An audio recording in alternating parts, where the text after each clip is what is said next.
So he already has a glittering CV, and he comes to a club who are serial winners. But it is a club, of course, that is in so many ways in transition. Legends have come and gone, not least of which the club captain Bernardo Silva in the summer. But as the wonderful talent leaves, even more exciting new talent arrives. And that is the way that this club has always operated, and the way that it will continue to do so in the future. In many ways, managers are just guardians of the club for the period that they're in charge. The actual structure, the infrastructure, all in place to continue the success that has been unparalleled in the last decade under Pep Guardiola. Well, what a way for Enzo Maresca to begin his tenure as well. A trophy at stake, and of course the champions of England up against him. By no means a foregone conclusion that Arsenal will come here as favourites. Indeed, there are many who feel that it is City who are the favourites this afternoon. But it doesn't really matter in a one-off fixture. Predictions count for so very little.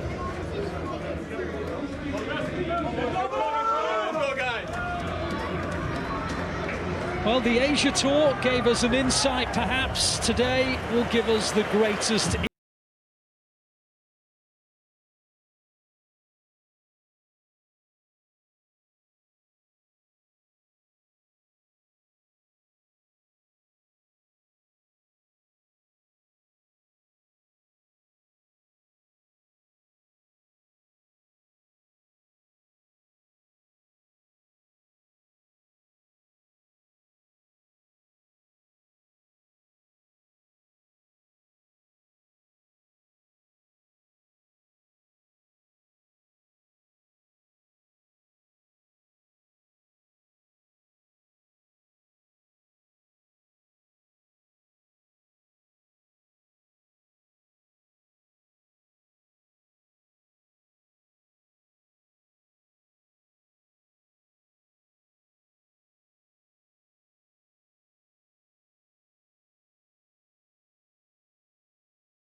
gone for the shots.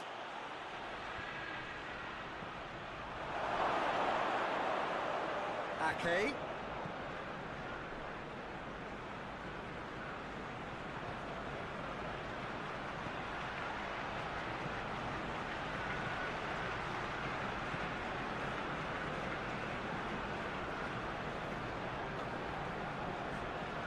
Great strength, too strong for his opponent. Forward tracking back like that, always appreciated by the crowd. You have to admire commitment like that, because he could easily ignore that and just kind of walk around and let others do all the chasing, but instead he looks as if he relishes the chance to dig in for his team here. Forward it goes. Ederson catches it safely. Tries to get it forward quickly. He's made sure that that won't get through. Tierney.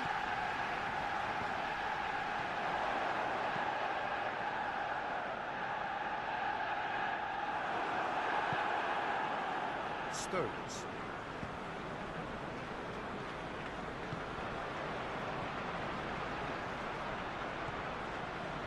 Played out to the right. Ake.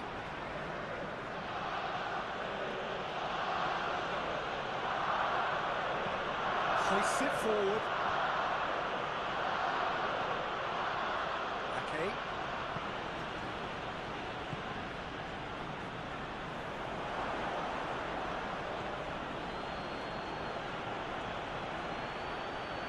He's got options in the box if he gets his head up.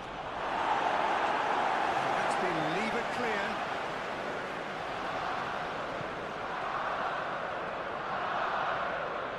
He's on a charge. Ake eases the ball away from him. Nothing wrong with that tackle. Ball won cleanly.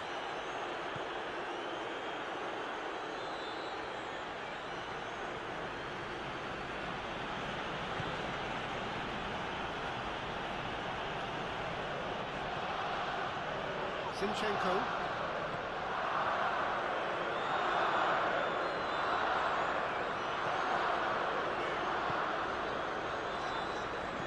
And it's played forward. Tierney. Zinchenko. Zinchenko gets it out to the wing. It's nearly 10 minutes on this match. Scoreboard is Arsenal 1 and Manchester City 0. Currently, if we talk about stats here, ball position is 36% with Arsenal and the remaining with Manchester City. We have witnessed one shot from Arsenal which was on target, and we haven't witnessed any shot from Manchester City on this match yet.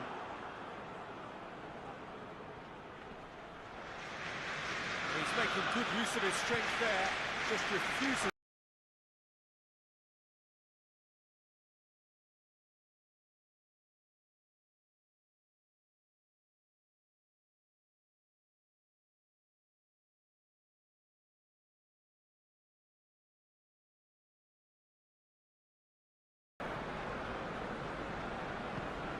To get it forward quickly.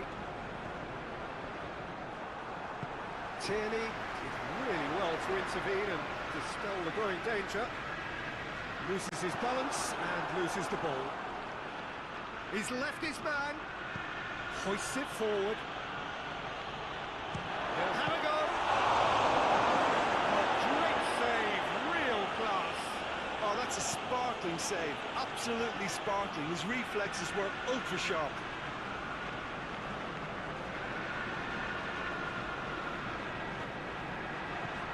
Stones.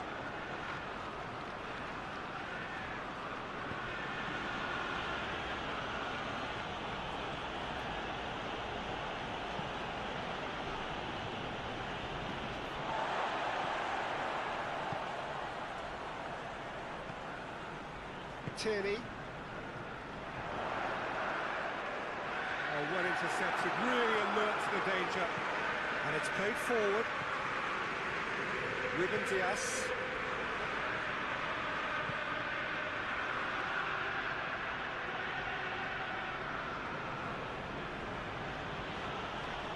It's a Very good battle there, terrific to watch. Chance!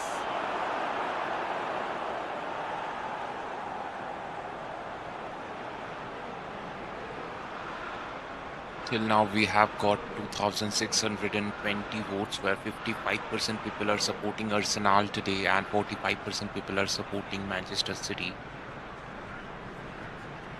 We have got nearly 200 likes on this live stream. Guys, if you haven't hit the like button yet, do hit the like button and subscribe our channel. And it's hoisted clear. And it's Stones. Whipped in. That's not going far. In again. Managed to get it away. Third.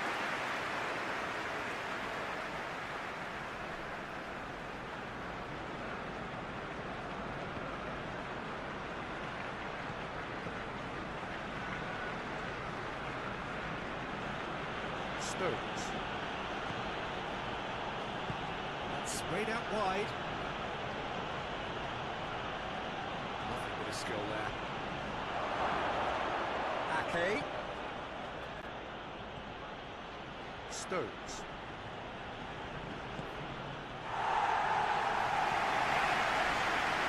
Referee's given a throw.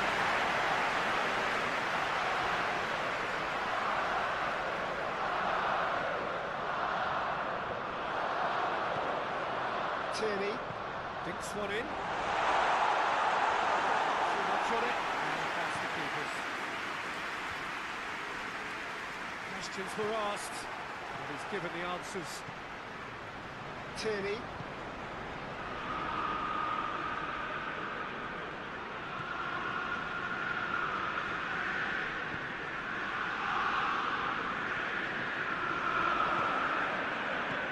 Zinchenko. Tierney.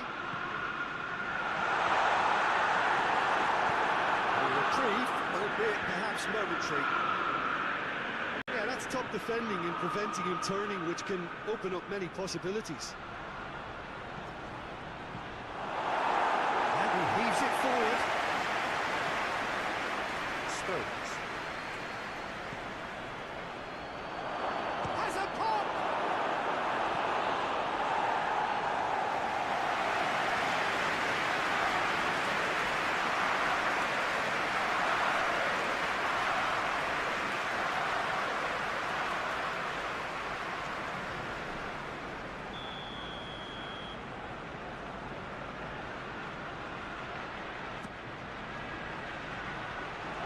Manchester City, they are trying pretty hard to make a score here and make an equalizer, but they are unable to make it. It has been 15 minutes on this match. Scoreboard is still Arsenal 1 and Manchester City 0. 36% ball position is with Arsenal and 64% ball position is with Manchester City. The first goal came from Arsenal, which was in first minute, which was from Calafiori. Arsenal can defend those situations better by stopping the crosser at source.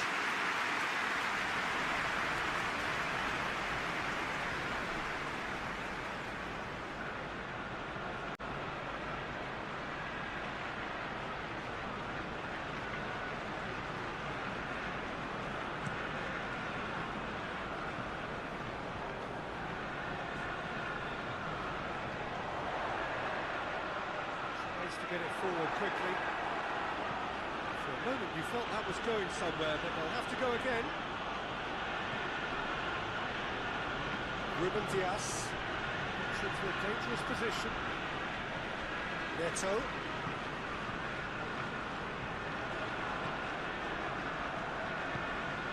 Tierney.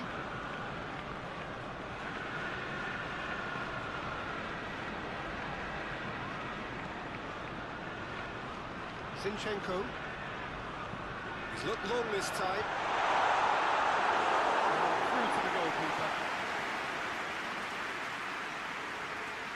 Ruben Dias.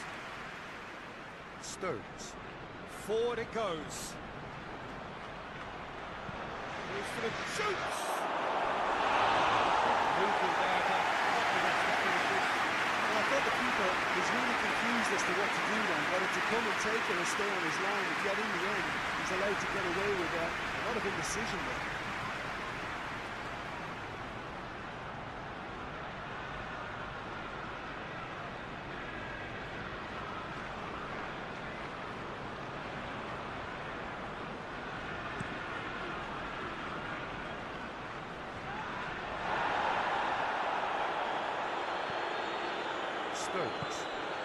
Stones drives it forward. Zinchenko.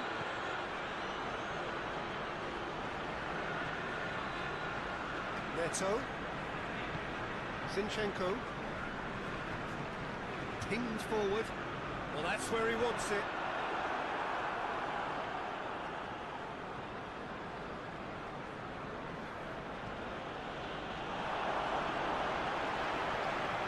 Now that does look a foul. Referee's given a free kick.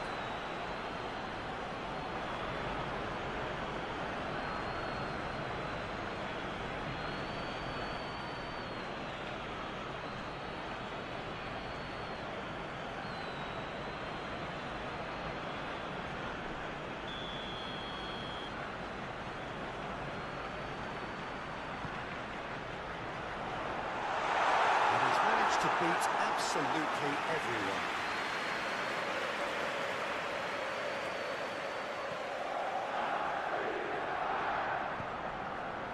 Stones.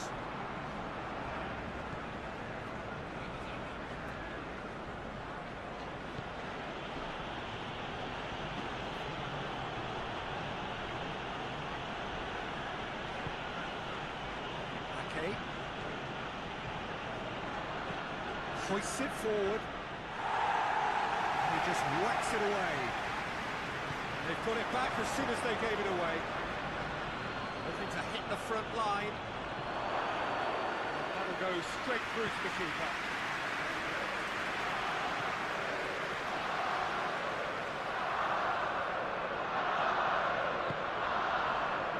Neto.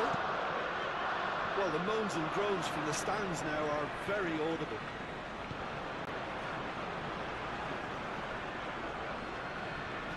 Can't get the better of his opposite number.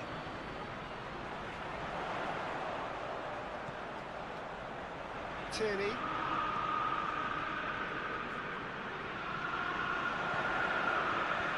That's been leave it clear.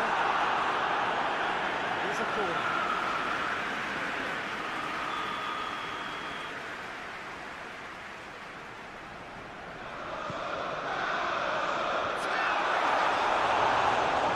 No, he didn't quite meet it right. That was good defensive pressure to give him less manoeuvring room.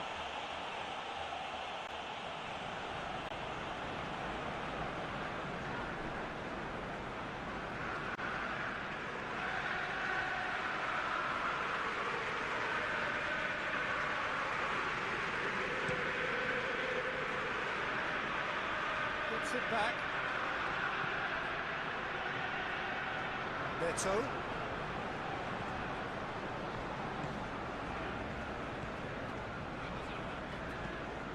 Has he found his man?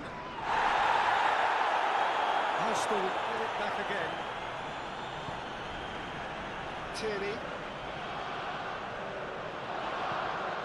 Plays it out to the flank.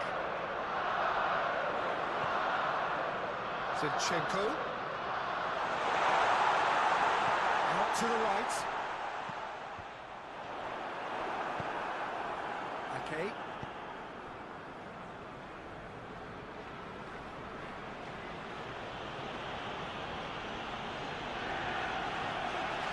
Okay.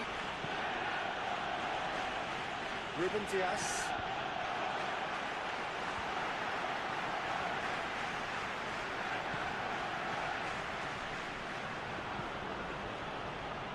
Defending of the desperate variety.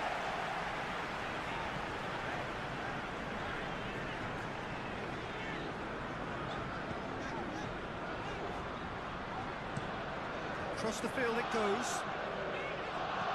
And it's played forward. The ball needed to be better there, it's a wasted chance. He's played him through. He's had a shot! strike, kept it fizzing low. I actually like to see that in shots at goal when there's a noticeable effort to get over the ball and keep it down.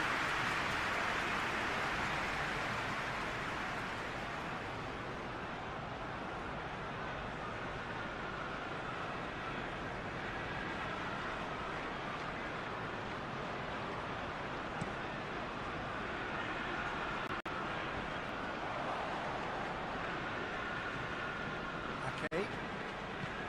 Tries to get it forward quickly. Hoists it forward. Tried to play it through. Was too timid to make it through the defence. It'll be noted and improved upon, I'm sure.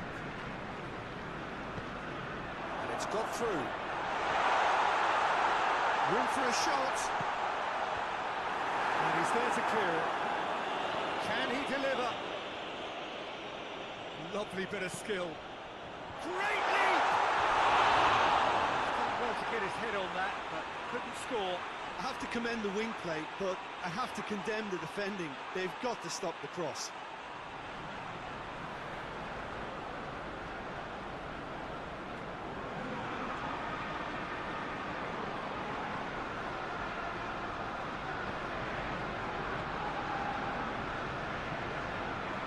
Okay.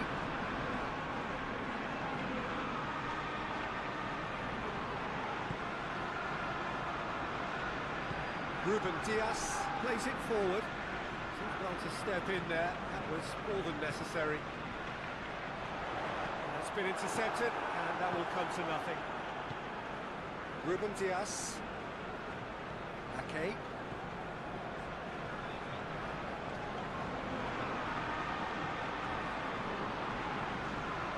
Forward it goes. Tierney. Okay.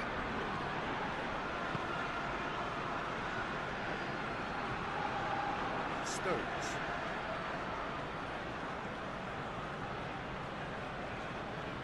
Ruben Dias.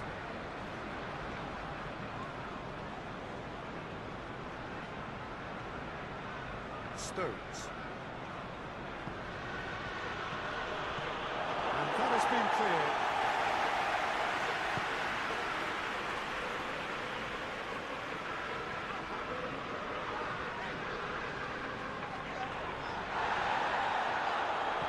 That looks a foul. Yep, referee's given it.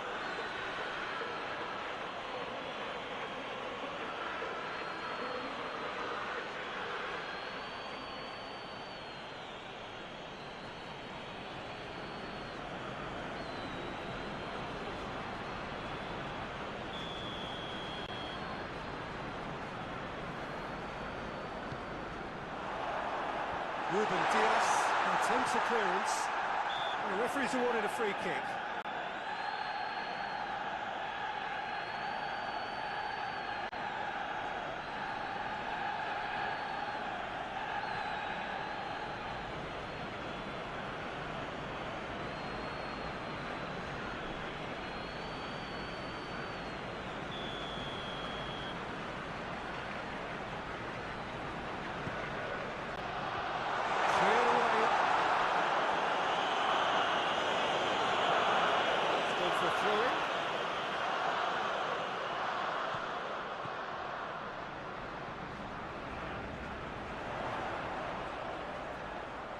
Foot in.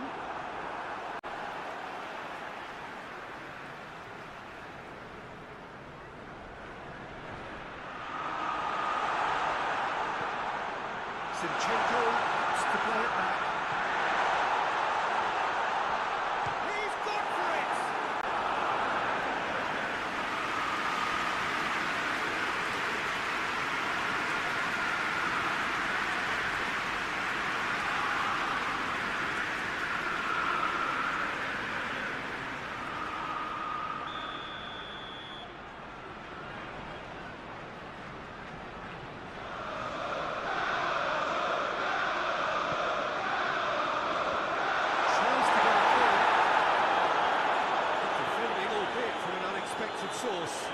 think it's great to see that kind of application and desire from the forward who wants to help out his defence. I think, you know, any good team really, your striker should be the first line of that defence, and he's delivering.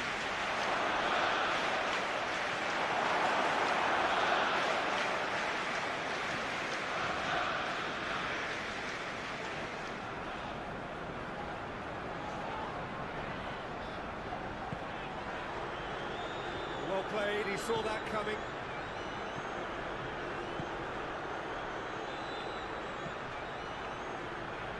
Tries to get it forward quickly.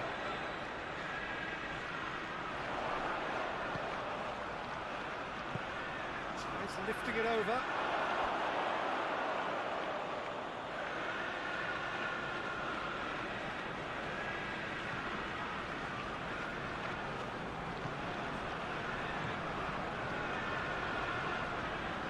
Okay.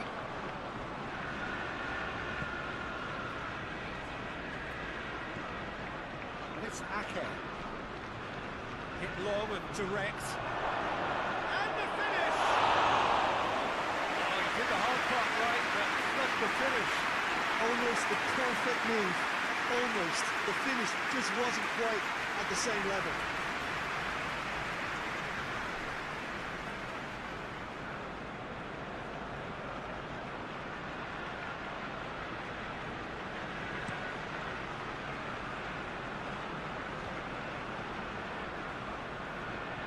That's not the ball he wanted.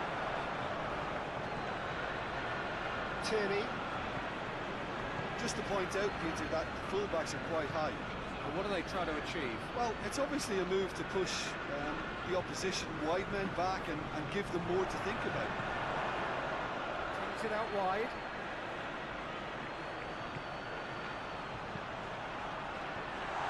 Stitch defending, but that'll do. He's had a goal!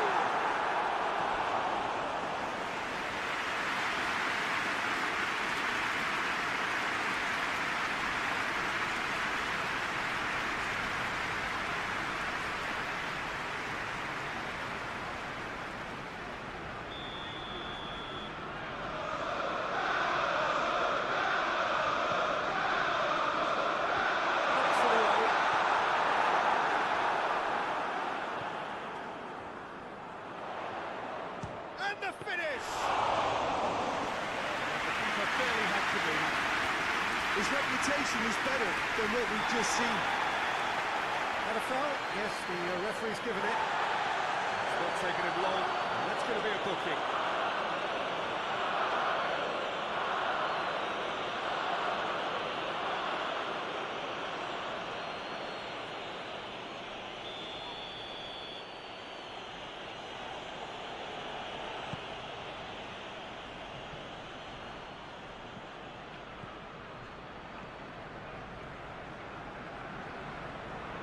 He's got the ball glued to his feet.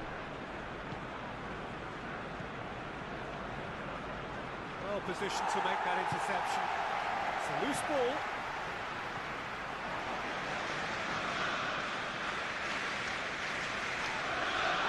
Pressing off the ball.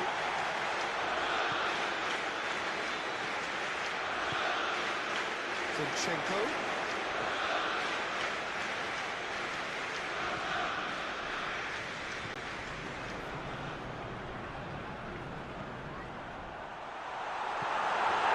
Arsenal with a free kick. The referee has resisted the temptation to go to his pocket. It's just a stern lecture. Well, it was deliberate, it was cynical, and you have to understand the frustration of being denied a clear opportunity, but it had to be done.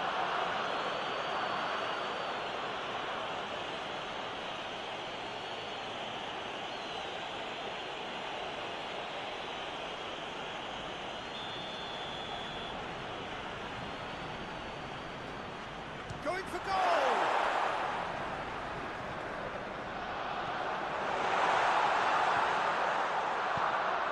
Played out to the right.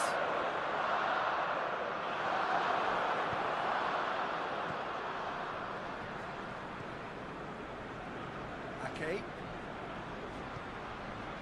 Anything noteworthy in the early part of the match, Jim? Well, neither side has really grabbed the initiative, I would say. Both must have come in with a view of not making any early mistakes. So we're seeing some conservatism here. Okay.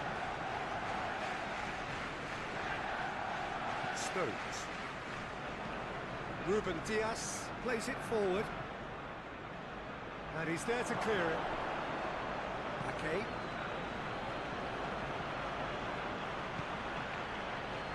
It's a brilliant interception.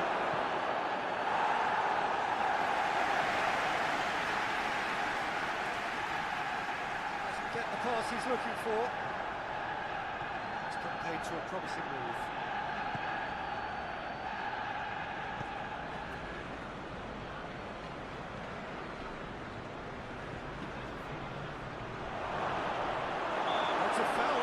On the edge of the box. And the referee's decided that he was fouled outside the box, and it is just a free kick. Yeah, well, they were exposed and vulnerable, and he knew he had to do something to prevent a goal there.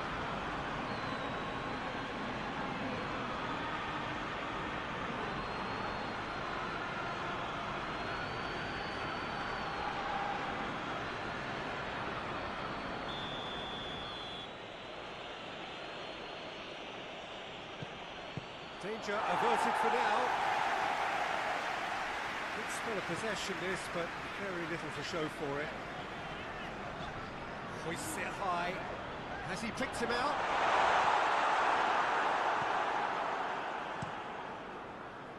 Ederson sends that a long way.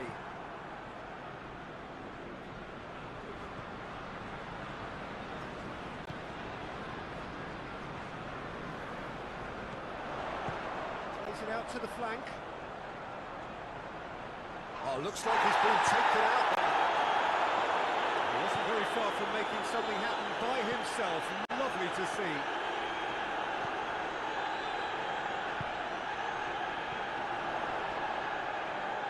And the ball needed to be better there. It's a wasted chance.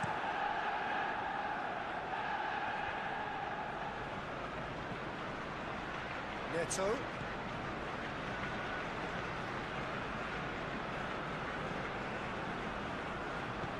Hoists it forward. Tierney. Gorgeous control there.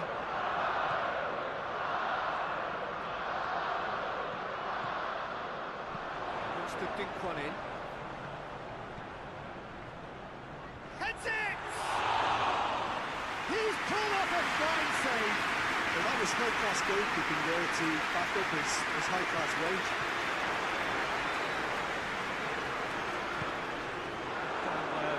Accuracy.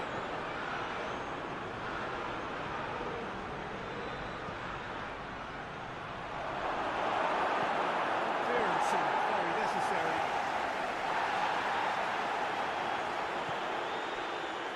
Tierney.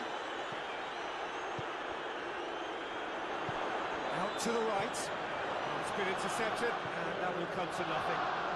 Ruben Dias drives it forward.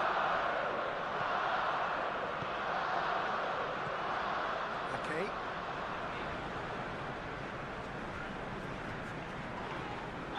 Question, that's a foul. The ref's been lenient here. I doubt he'll get too many more chances.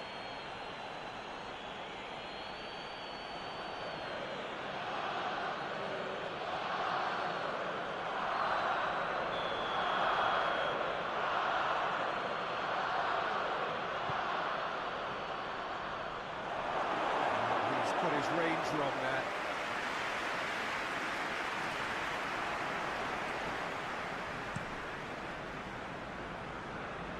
Great strength, too strong for his opponent.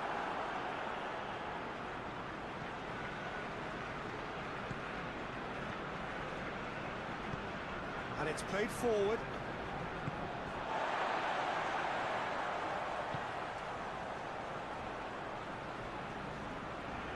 Ake gets his foot in there.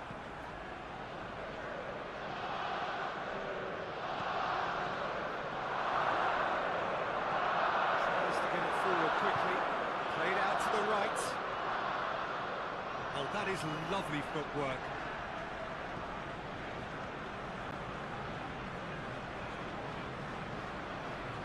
And it's Stones. Stones.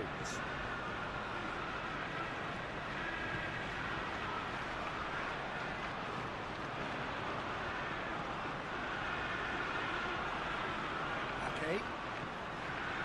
It's got loose. Defending, albeit from an unexpected source. You have to admire commitment like that, because he could easily ignore that and just kind of walk around and let others do all the chasing, but instead he looks as if he relishes the chance to dig in for his team here.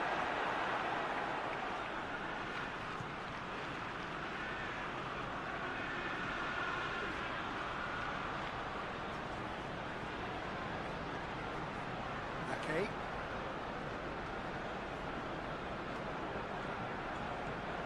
It has gone through. Oh, shooting chance! There it is! There is the breakthrough!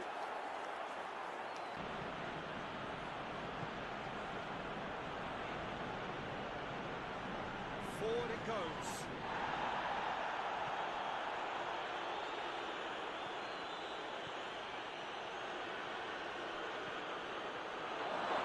And that's been lever clear.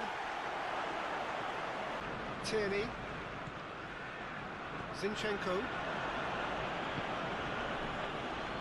hardly anything between the sides, and the score is 1-0. Forward it goes.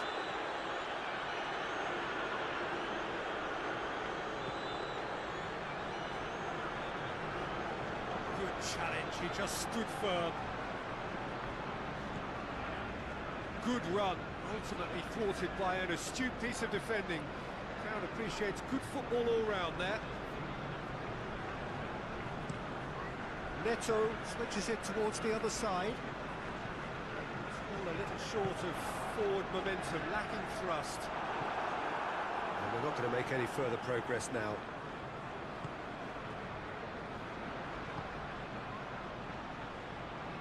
Battles to win it back.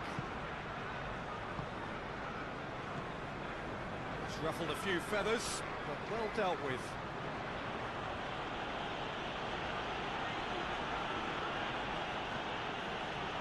Ake. Oh, good interception. Forward tracking back like that, always appreciated by the crowd. Well, they say that your front lads should be that first line of stopping the opposition, and I think he's taken it to another level with his desire to get back and help everyone out. This is gone, that's a foul.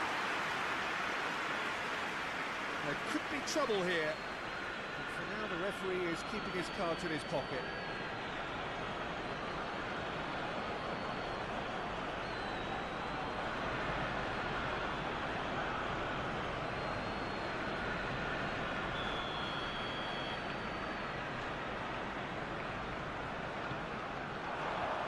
That has been cleared.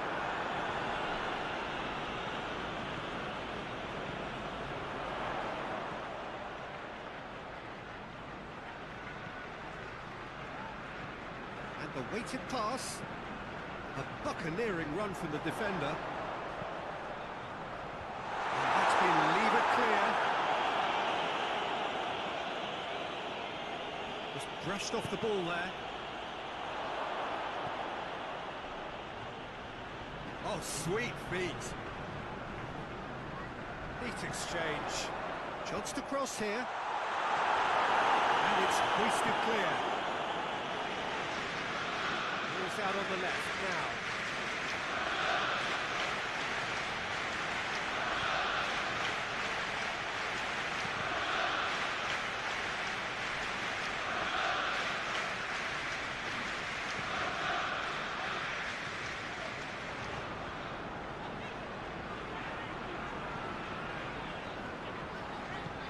Hoists it forward, cuts it out.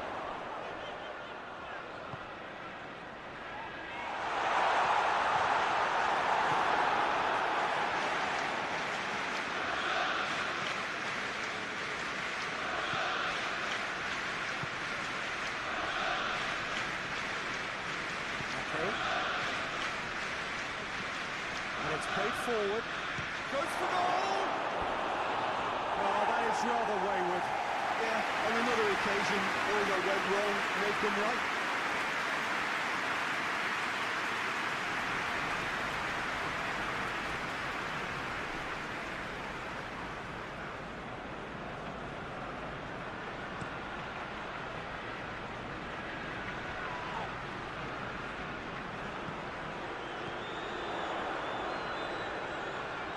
More than happy to take the muscular approach.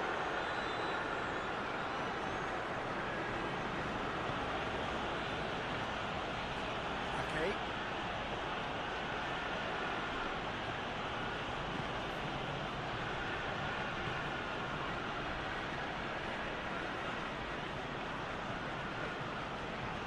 Loose ball, who's going to get there? Either side really getting hold of the ball.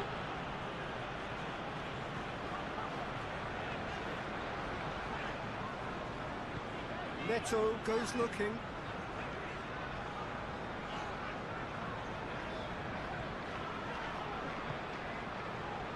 Quarter of an hour played.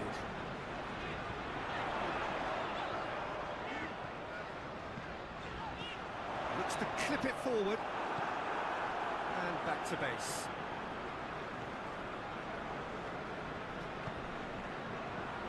Stones. Tries to get it forward quickly.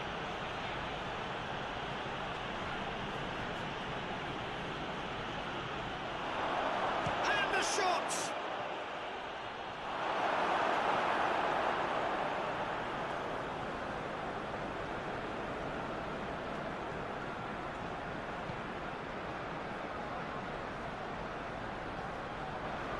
Neto.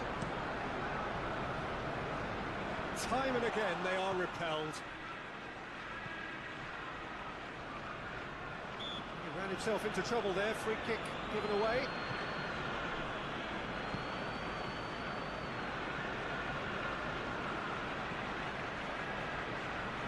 Neto. Forward it goes.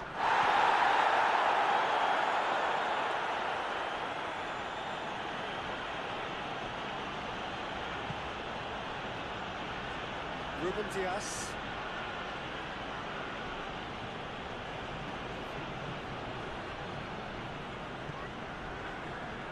Neto.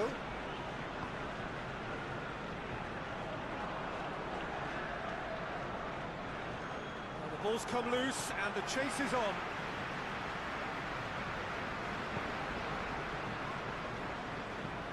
Looking cross-field, changing the point of attack.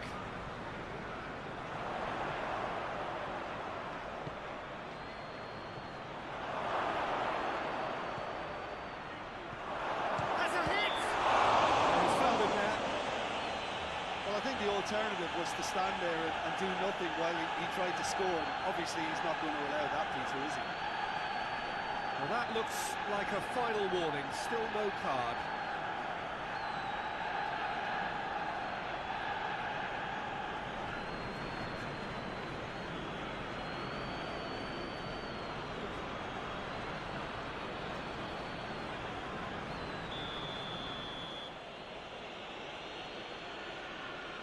He's gone direct, and the ball's come out. Going for goal!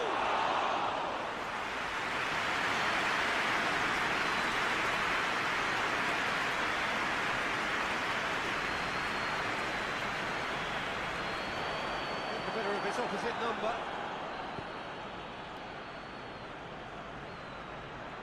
Beautifully done.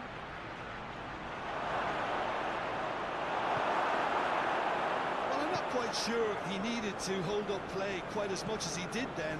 A couple of his teammates were very annoyed.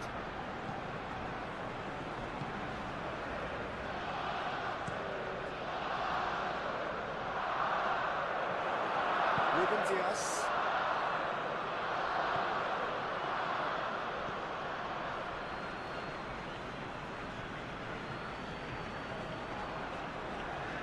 Stones. Nice touch. Great strength, too strong for his opponent. He is not one readily to admit defeat. Don't be surprised if he tries that again. Okay.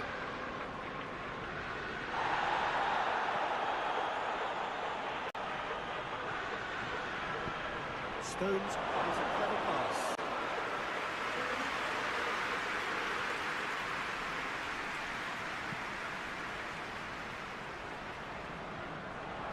Stones.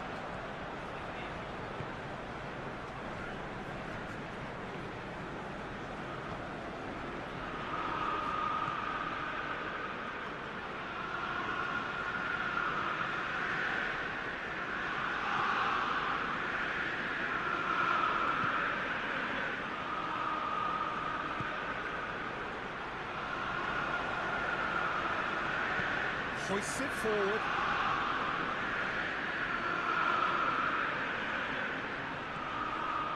That's one way to annoy his teammates.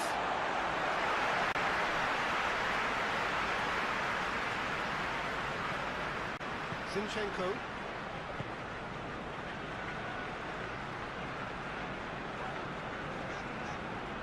Tierney. Neto. Neto plays it forward. Good idea, just poorly executed. Hoists it forward.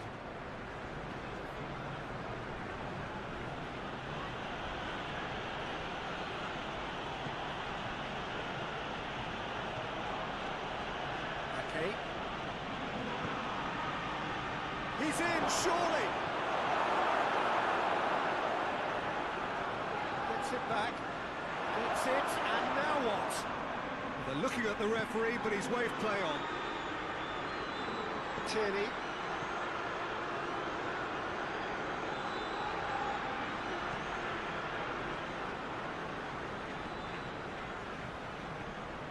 Zinchenko.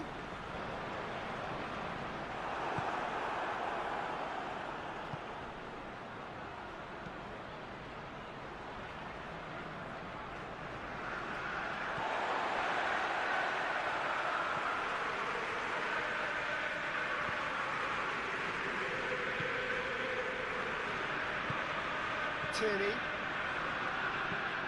Forward it goes.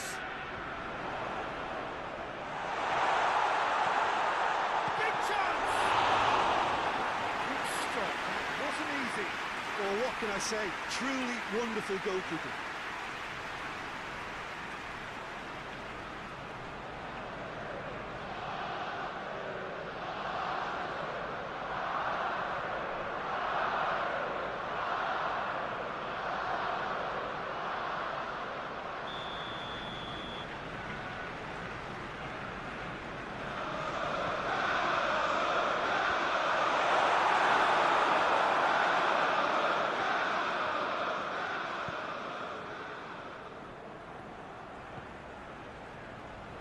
A heavy challenge. Strong challenge, but well within the laws.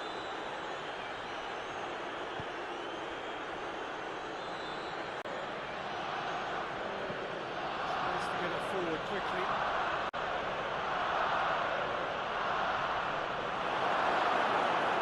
Regardless of the outcome, it is good to see someone running at the defence like that.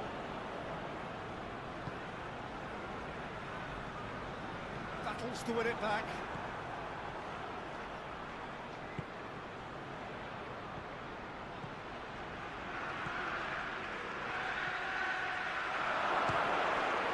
In for the follow-up. No messing about, just bludgeoned away. Zinchenko.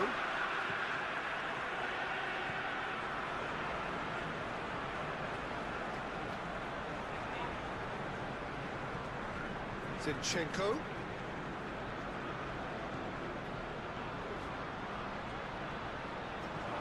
Up for the header!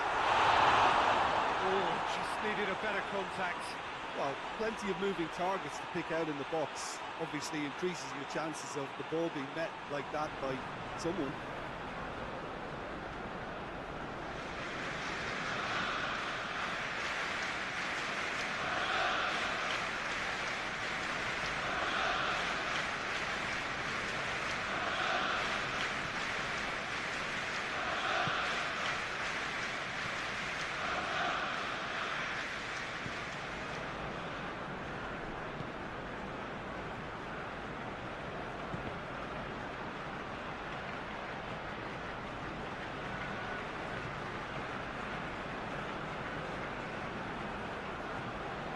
Tierney.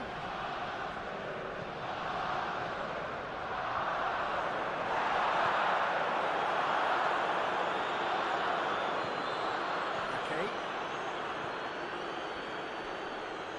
Ruben Dias. And it's played forward. Played in with accuracy. He's made sure that that won't get through.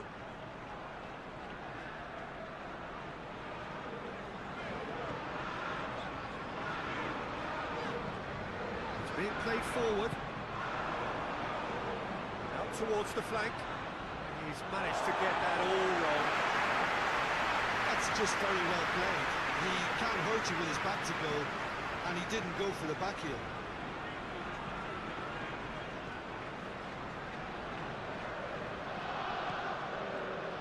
Neto. Zinchenko. Neto. Tierney. Tierney goes looking.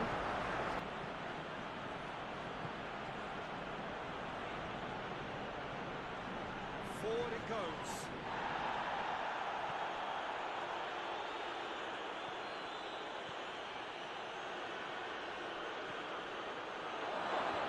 That's been lever clear. Tierney. The team just yet taking the initiative. Tierney. Needs to get it forward quickly.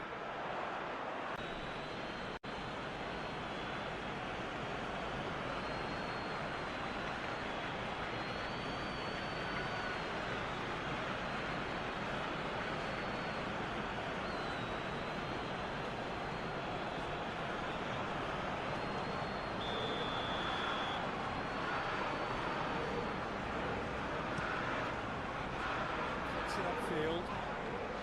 Gets wrestled off the ball. Okay.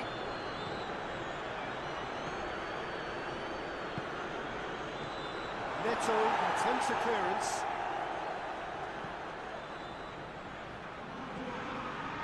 And it's Ake.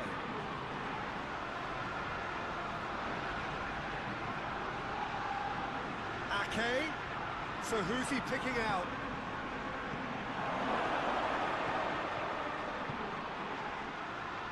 Stones. Okay. Stones.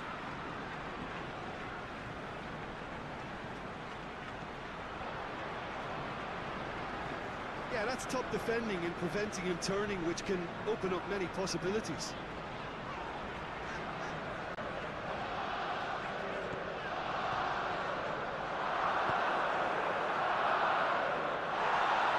Well intercepted, really alert to the danger.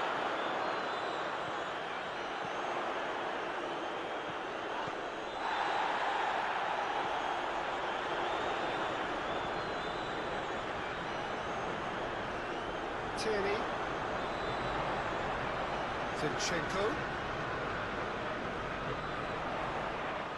Tierney. Back into the middle. Ball's loose, who's getting there?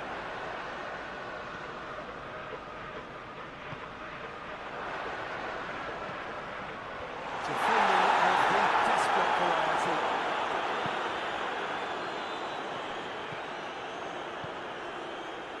Defenders on the back foot. Loses his balance and loses the ball.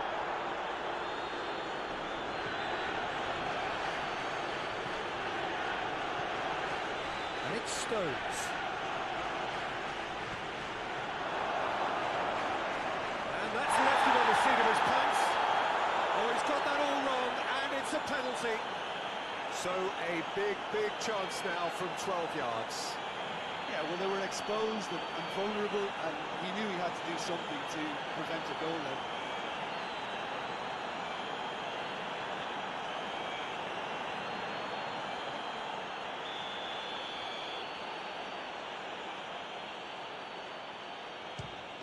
Calm as you like, and they're running away with...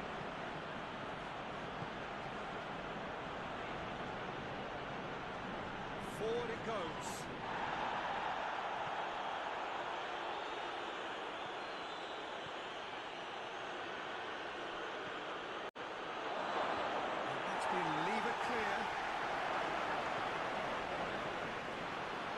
Tierney. The team just yet taking the initiative. Tierney needs to get it forward quickly.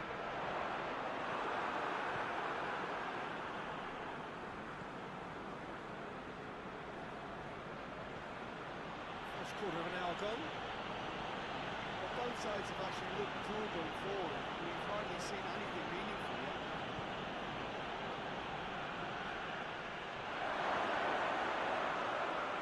Plays it out to the flank. This has gone yet so far.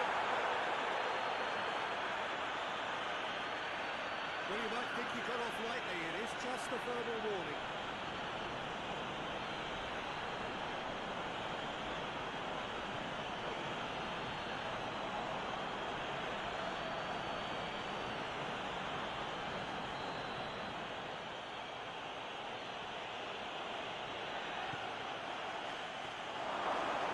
Always going to be the secret.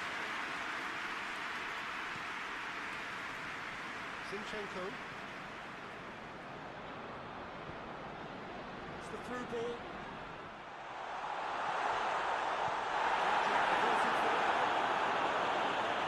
Zinchenko.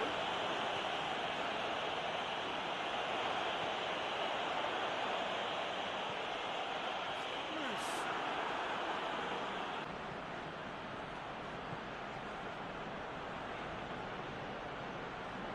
Forward it goes.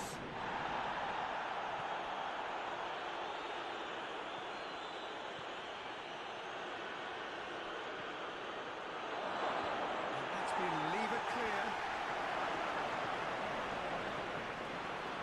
Tierney. The team just yet taking the initiative. Tierney needs to get it forward quickly.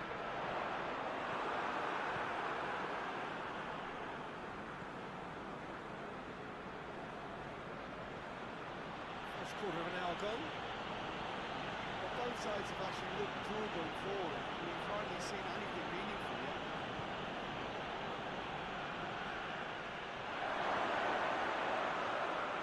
Plays it out to the flank. This has gone yet so far. Well, you might think he got off lightly. It is just a verbal warning.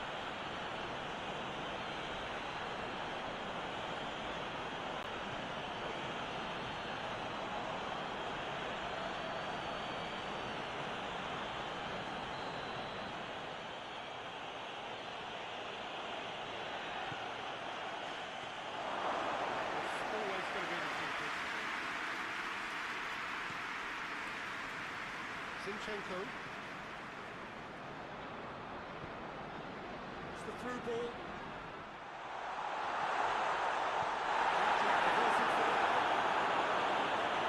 Zinchenko.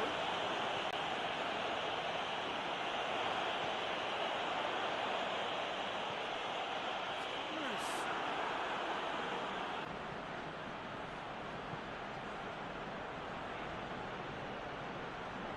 Forward it goes.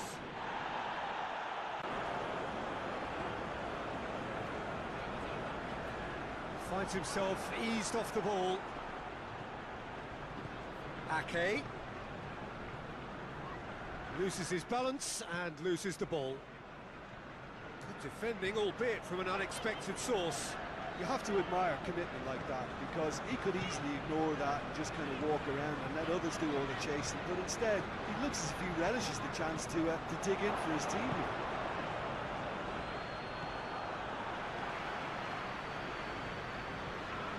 Neto.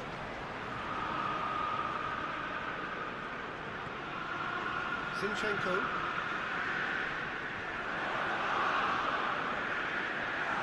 Struck. It's on! This could fall anywhere. Hoists it forward. Zinchenko.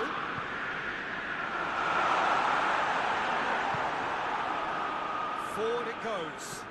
And it's played forward. Goes for goal! Oh, that's a fine save! Well, Well, as Tesco featured, the keeper has just received an A+ grade.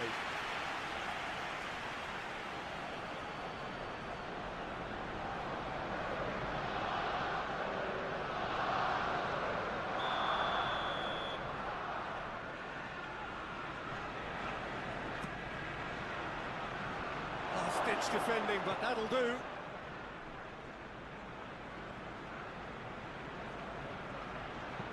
Aimed in towards the centre. It's gone a long way up and away.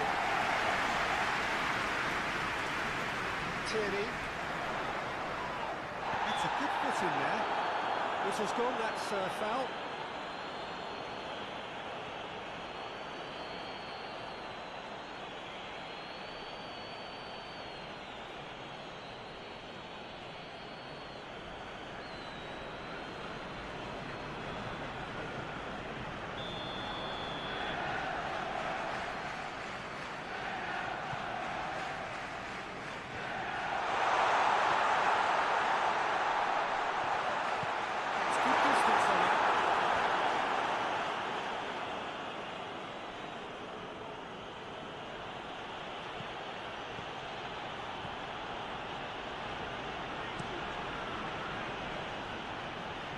He just whacks it away.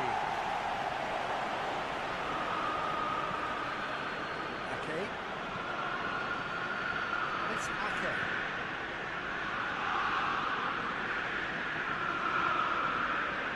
Played back in.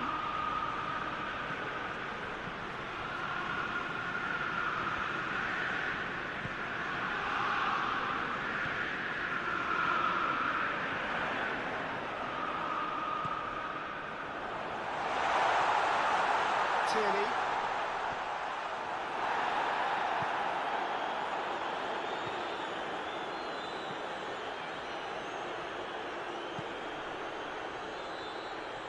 Oh, really good feet from him. Plays it out to the flank. And that's got to be a goal kick.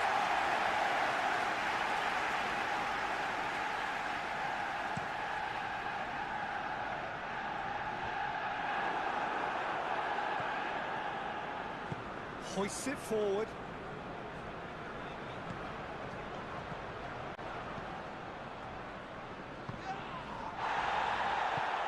Away from immediate danger.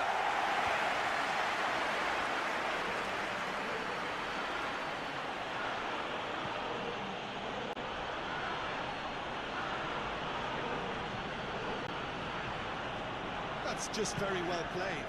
He can't hurt you with his back to goal, and he didn't go for the back heel.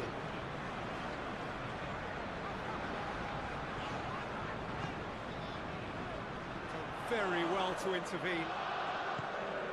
Stones.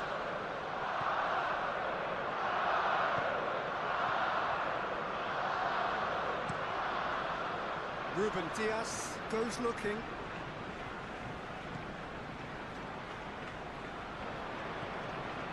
Stones.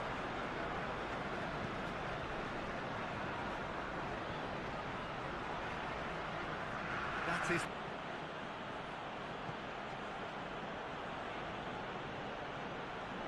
Forward it goes.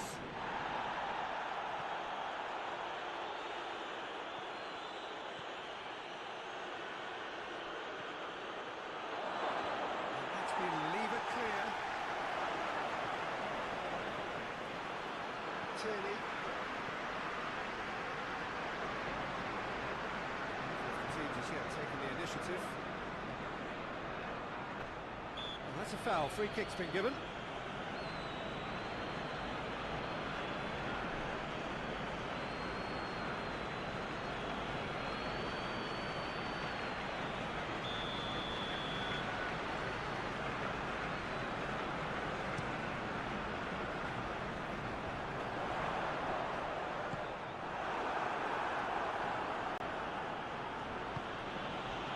Well played, he saw that coming. Tierney.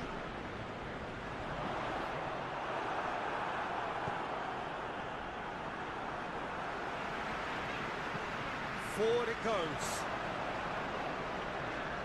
Ake.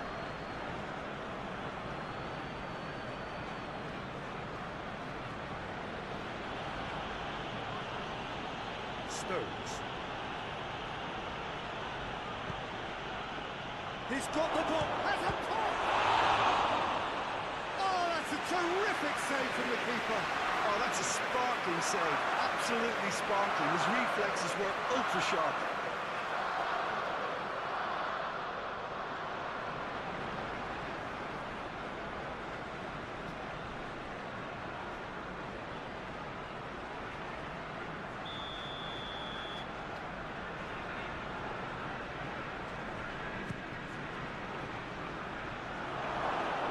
Tries one! Tries to get it clear. Has a hit! Trying. Something easy a bit different. Well, he doesn't need a second invitation, even from that range.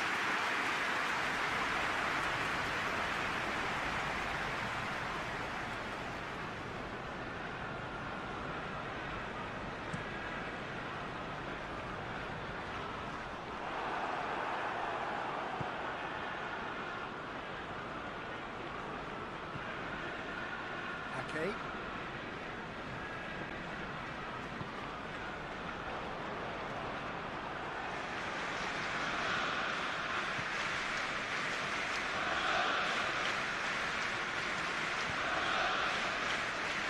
Tierney.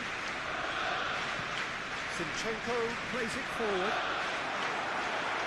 That's been levered clear.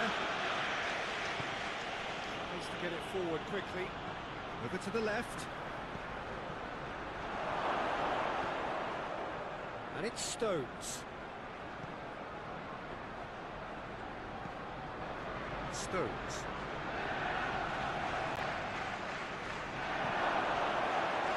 Real chance! Looking to get there first. Here comes another cross. I really don't think you could expect anything better from the goalkeeper then. We're near heroic territory.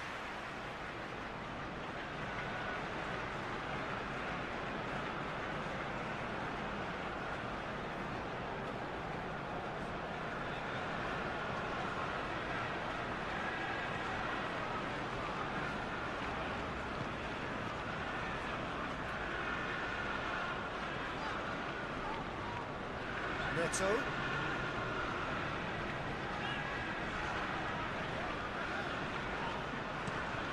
It's into a dangerous position.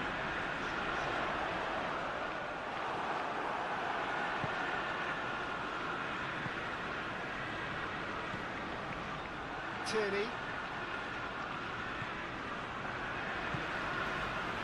Zinchenko. And it's played forward. Played out to the right.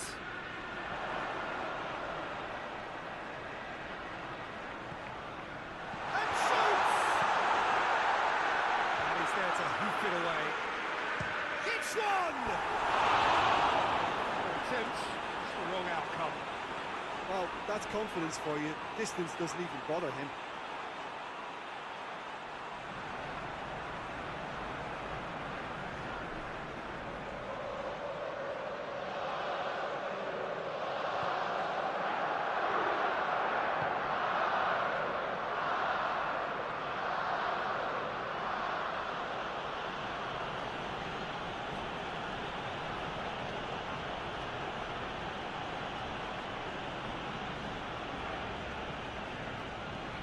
Stones with a long pass. Into the box. Hoists it forward.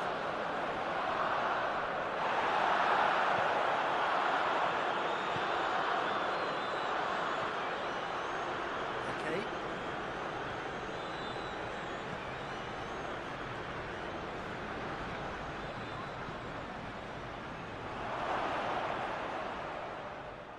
Yeah, that's top defending and preventing him turning, which can open up many possibilities.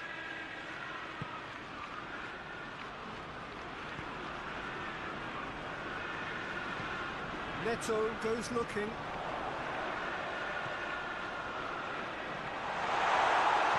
Throws it out to the wing. There'll be a throw-in.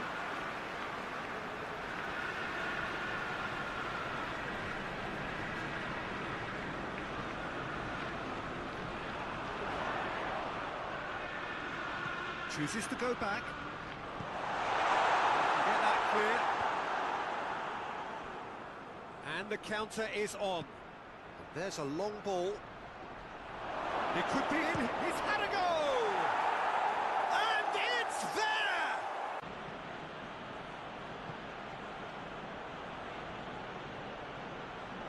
Forward it goes.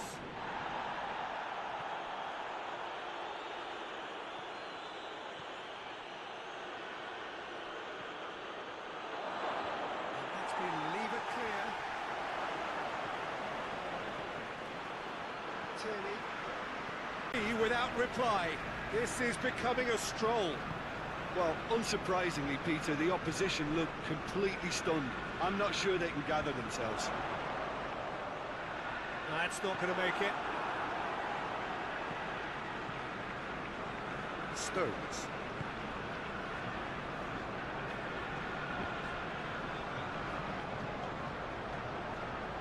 And that's a throw.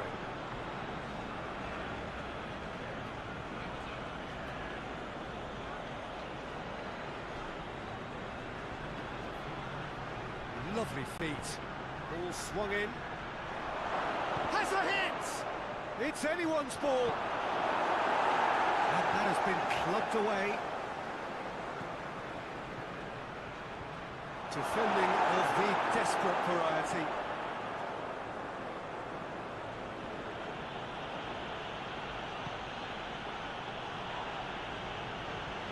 That's surely a foul. Free kick. He has resisted the temptation to go to his pocket. It's just a stern lecture.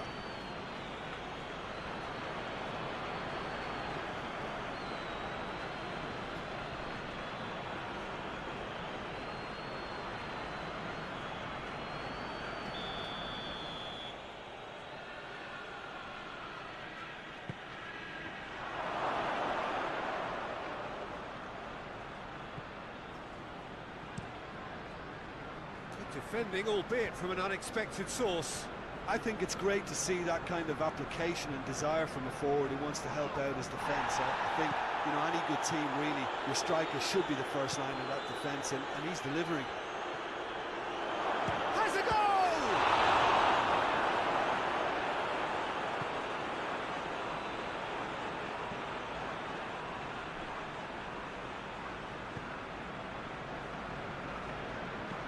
Well, that's where he wants it.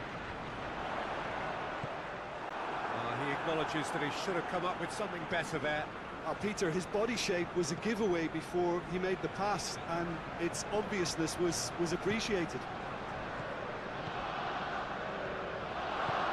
Out to the right. Oh, real danger here.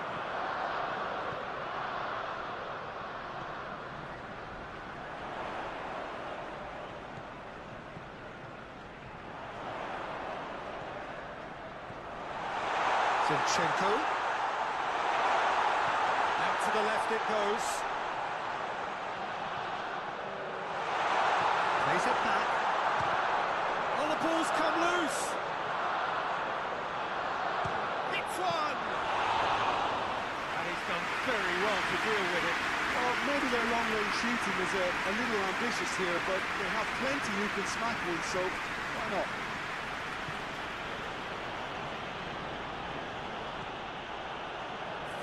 Tracking back like that, always appreciated by the crowd. Well, they say that your front lads should be that first line of stopping the opposition, and I think he's taken it to another level with his desire to get back and help everyone out.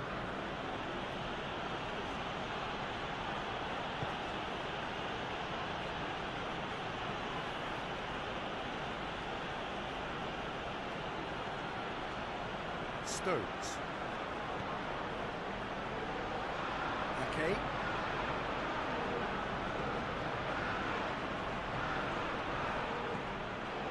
And it's Stones. Can't get the better of his opposite number. In with the challenge. Okay.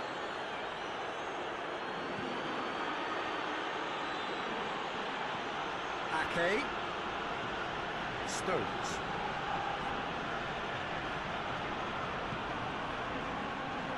Questions were asked, and he's given the answers.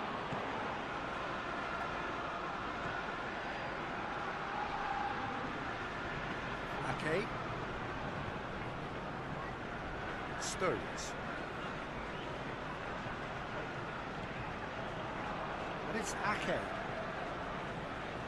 Ake. Stones.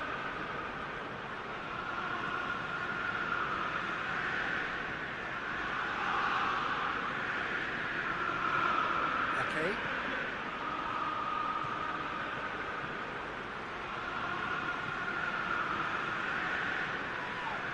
Stones.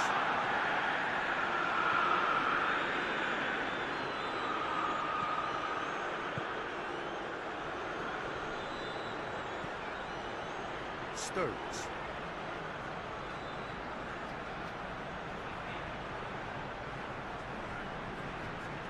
A chance to play it in.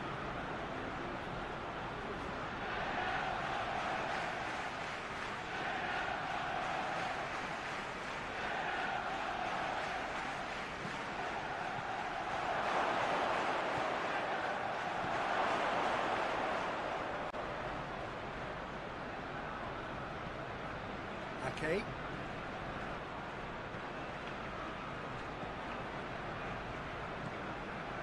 Stones. The defence got the better of him this time, but I'm sure he'll go again. Neto.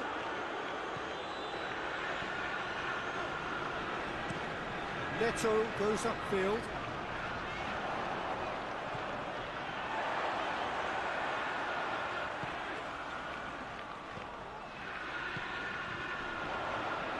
Moves it out to the flank. Here's the delivery.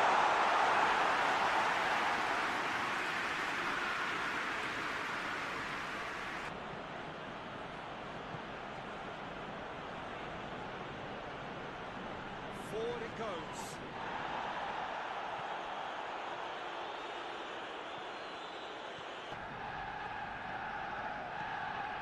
Stones.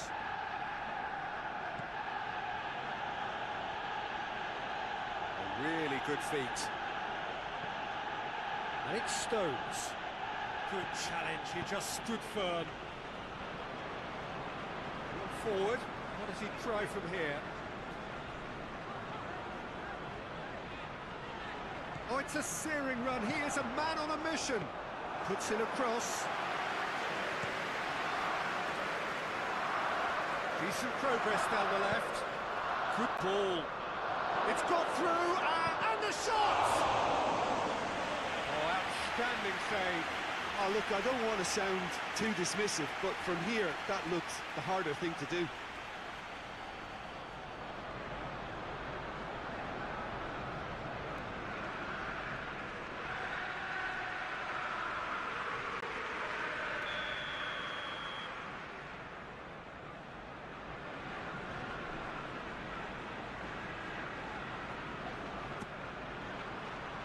And that has been cleared. And it's Stones. Tries a shot!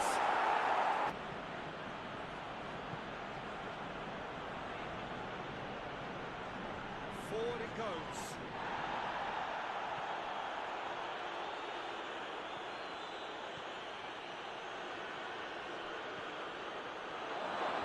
And that's been lever clear. Tierney. The man. Things looking so easy, almost too easy here. Well, it's been an absolutely fabulous spell for them, and they're starting to look unstoppable. There could be more on the way.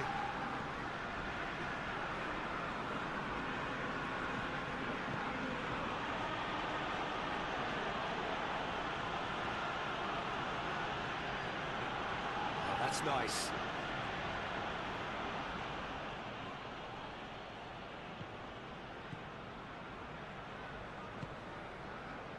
It's a loose ball. Looking for space out wide. Ake.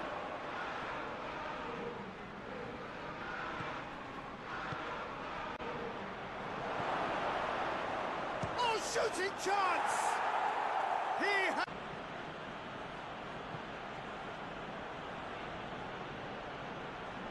Forward it goes.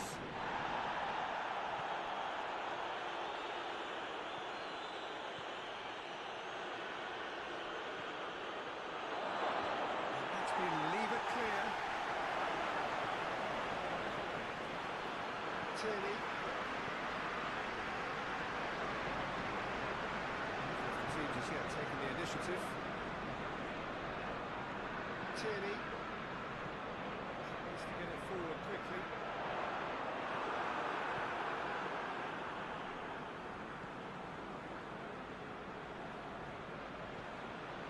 First quarter of an hour gone.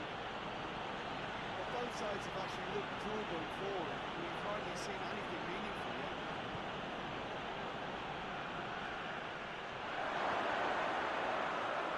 Plays it out to the flank. This has gone yet so far. Well, you might think he got off lightly. It is just a verbal warning.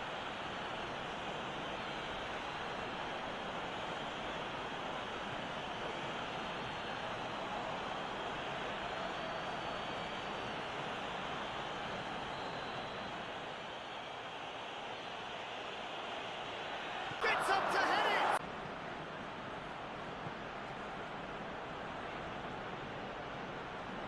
Forward it goes.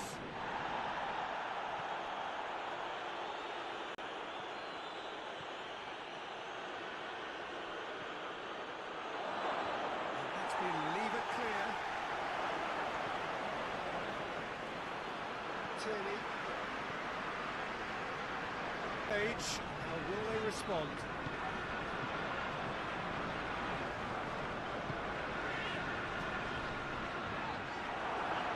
Arsenal have it back and they can go again. Tierney. Arsenal seeing plenty of the ball, but without too much penetration.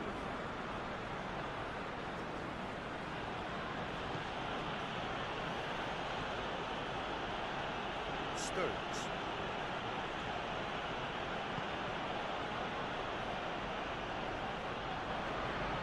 He's making good use of his strength there, just refuses to be out-muscled. And it's Stones.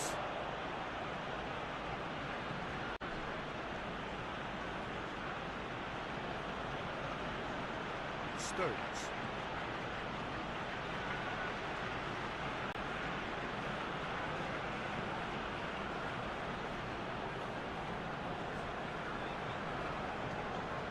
Tierney.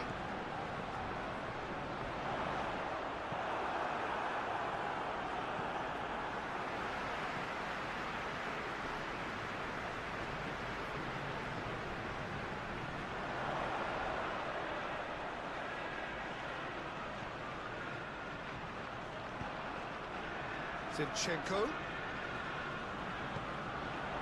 It's found its way to him. Up to meet it! Great save, real class.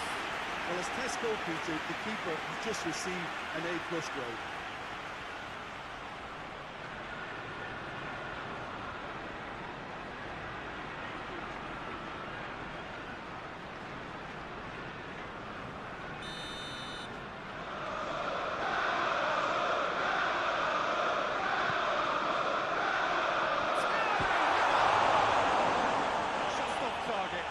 Tierney did give it a fair old crack, and he'll be encouraged to step up again.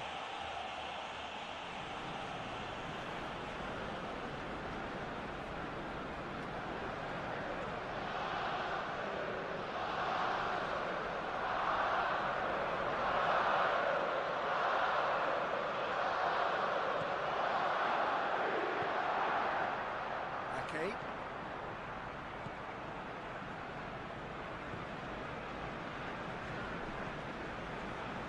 Ruben Dias.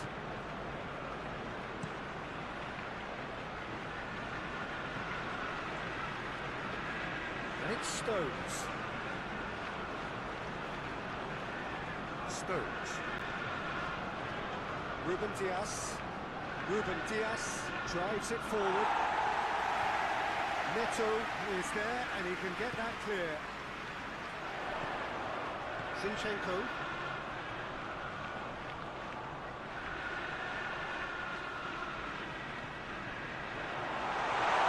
Puts it out to the flank. Hit into the middle. Peterson claims it.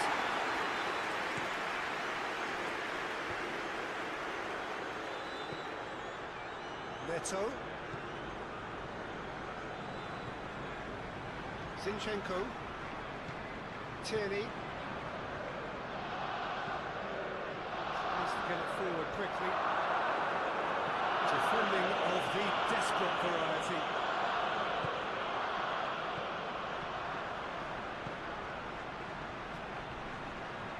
Ake.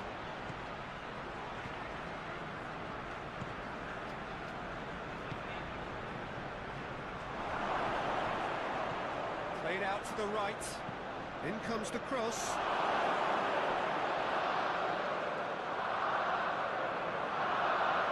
Time to deliver.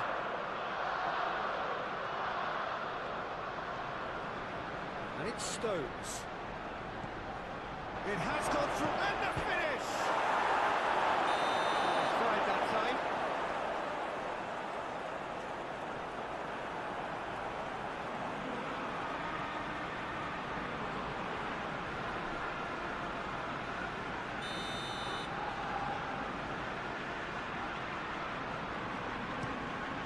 Keeper's got good distance on that.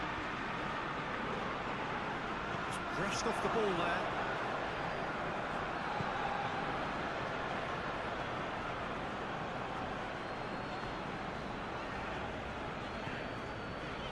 Tierney hoists it forward. Ake.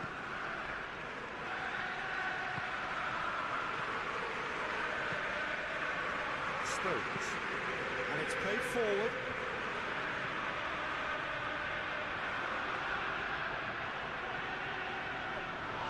Yeah, he's pulled him up for that challenge.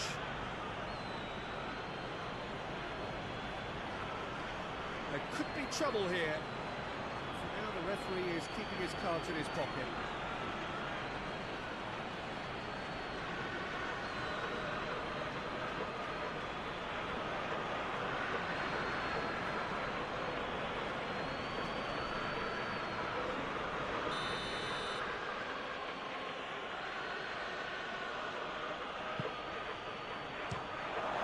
It's anyone's ball.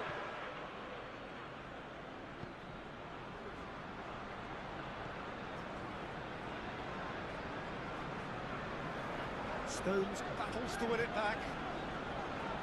Tierney plays it out to the wing. Gets on the end of it. Real chance! Decent enough try. A more than decent attempt, Peter.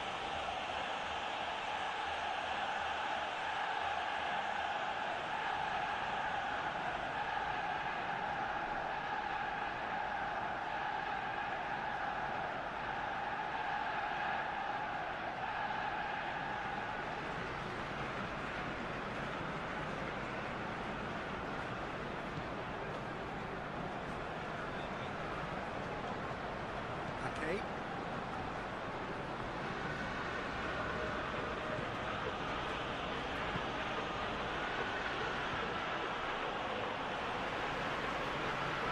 Neto.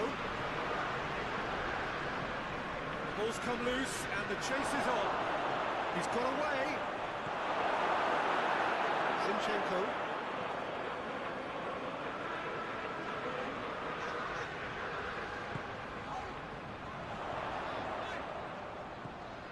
And it's got through. Ruben Dias gets into the right position to intercept. Stones.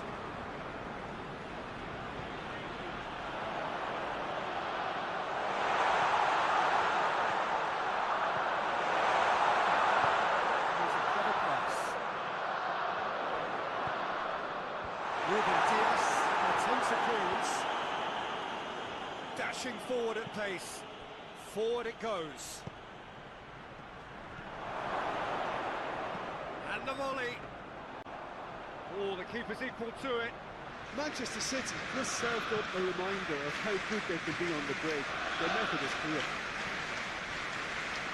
Tierney with a delicate ball. He's going to stop for that. Ruben Dias. Ake. Hoists it forward. Tierney.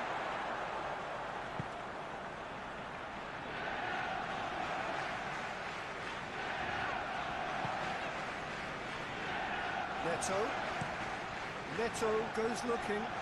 Gets into a dangerous position. It's about wide now.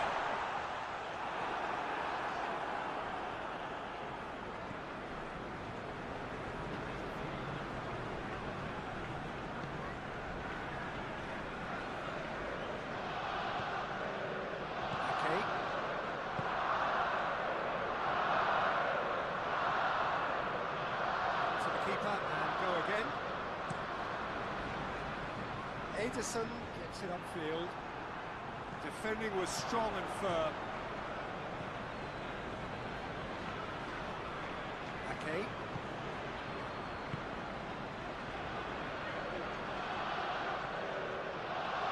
Lovely feet. There's the delivery. By the keeper, he's read that well. It is already 73 minutes on this match. Scoreboard is Arsenal 3 and Manchester City 0. Currently, if we talk about stats, there are 43% ball position is with Arsenal and 57% ball position is with Manchester City on this match. If we talk about the scores, first score came from Calafiori. It was in 1 minute. After that, on 28th minute, it was came from Havertz, and after that, it was in 48th minute, it was from Odegaard. So the current score is Arsenal 3 and Manchester City 0. If we talk about the votes on the poll, it is already we have got 8,720 votes, where 61% people are supporting Arsenal and 39% people are supporting Manchester City here. Well, that looks like a final warning, still no card.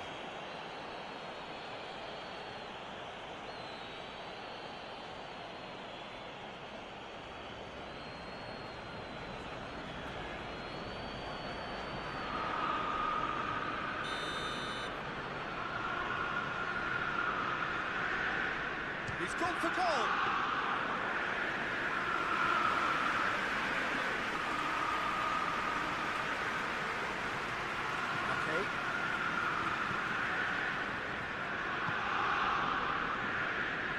Stones.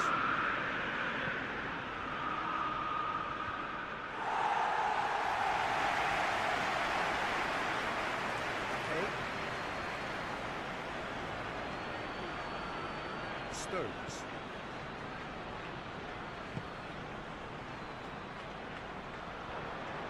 Gets wrestled off the ball. Ball's loose. Who's getting there?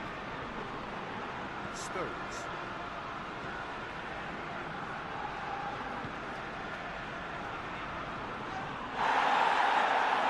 Gorgeous control there.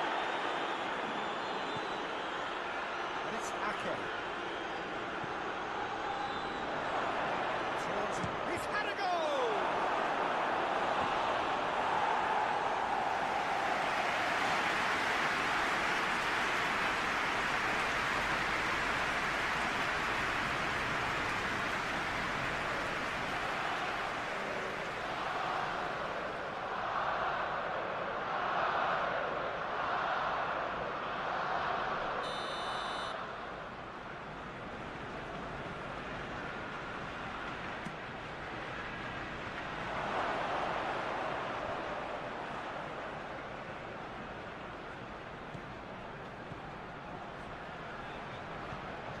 Ake. Danger averted for now. was given a throw.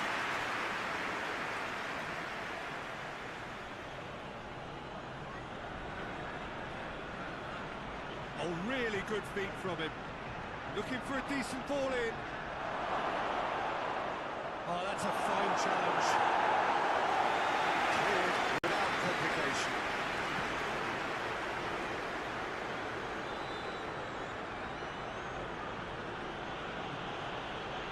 Stones.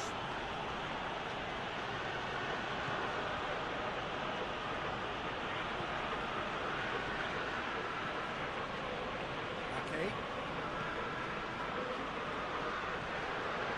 Stones.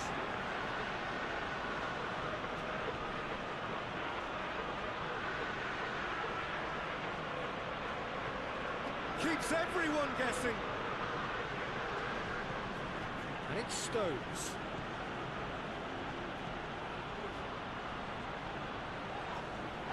Great strength, too strong for his opponent. Ake.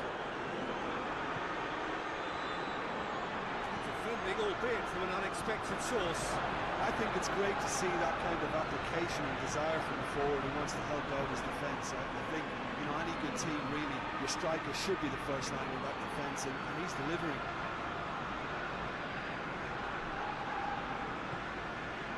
And it's Stones. Stones.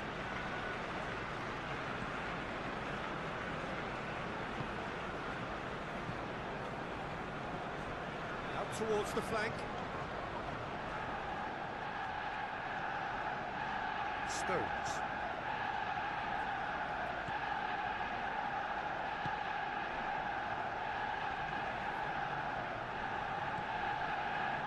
Ake.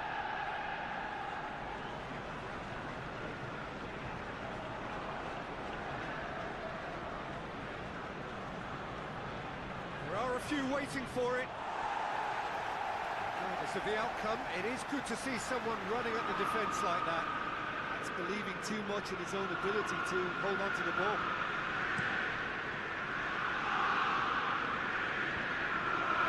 Ruben Dias.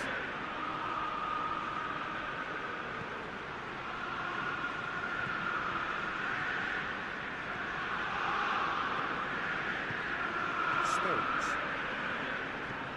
Ruben Dias plays it forward.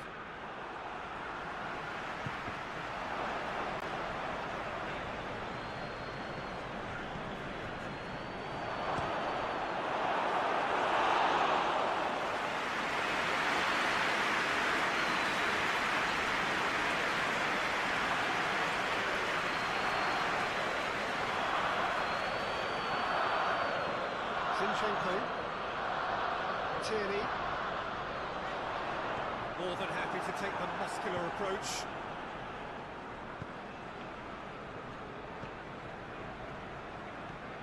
Cuts it out. It's an untidy challenge. Free kick given.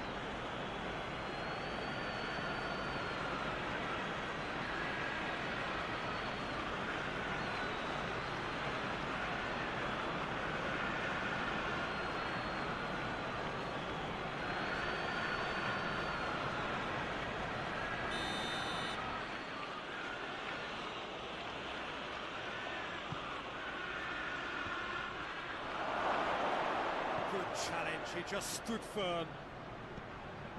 Tierney. And it's played forward.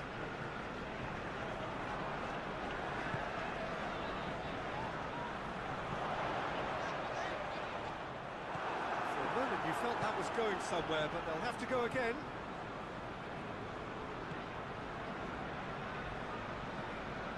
Tries to locate someone up front.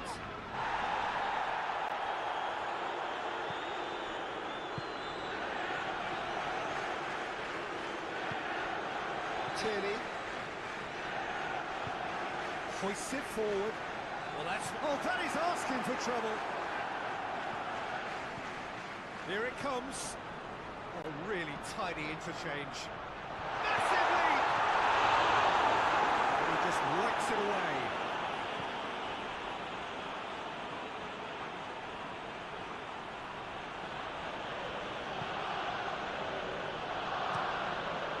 Keeper sends it forward.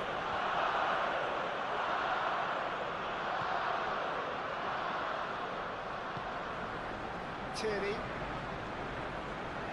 Zinchenko. Forward it goes. Knocks it away. Tierney takes the long option. Plays it back.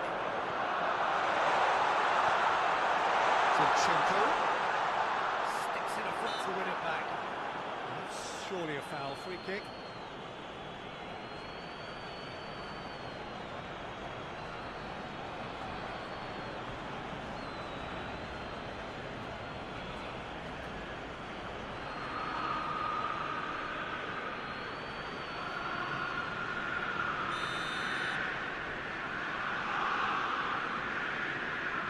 Going for goal!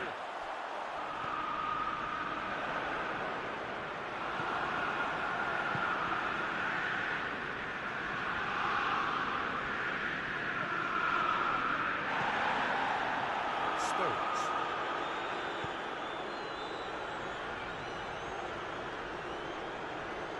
Looking to get within range. Forward tracking back like that, always appreciated by the crowd. You have to admire commitment like that, because he could easily ignore that and just kind of walk around and let others do all the chasing. But instead, he looks as if he relishes the chance to dig in for his teammate.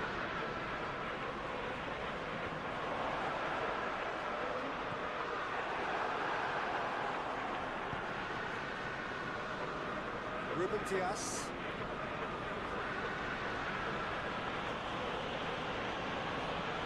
Ruben Dias goes looking. And they've been... Has a pop! They've scored!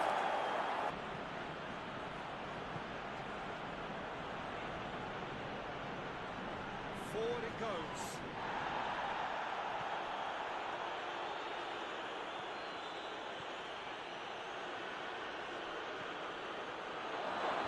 And that's been leave it clear. Tierney.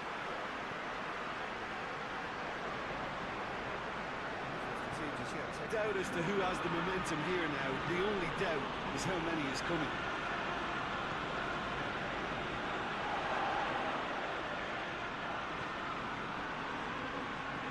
Tierney. Zinchenko. It's on! Oh, fine stop from the keeper. The keeper really dug out his defence then. A magnificent effort. Over to the left.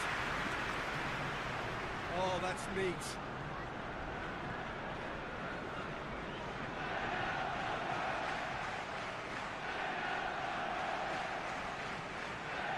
Stones.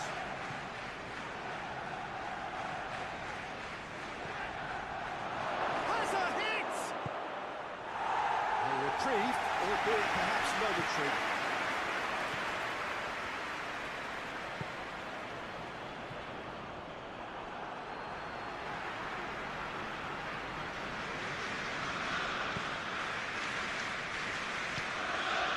Tierney.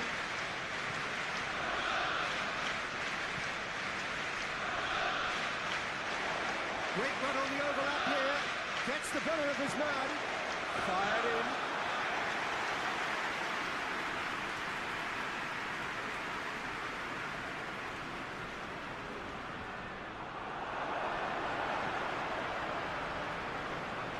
Stones puts it back.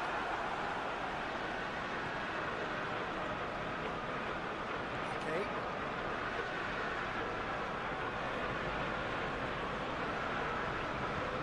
Supposed to get it forward quickly. And it's played forward.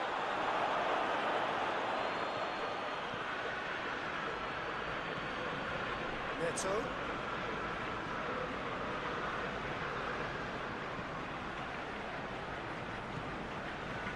Zinchenko. Manchester City clearly seem to have lost their passing accuracy, something they're obviously going to have to fix pretty quickly now. Gets it back. He gets past his man.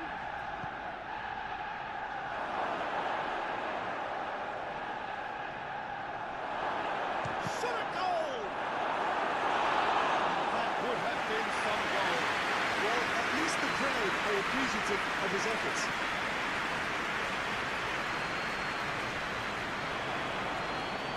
Ruben Dias. Stones. Okay. Ruben Dias. Okay. Has he found his man?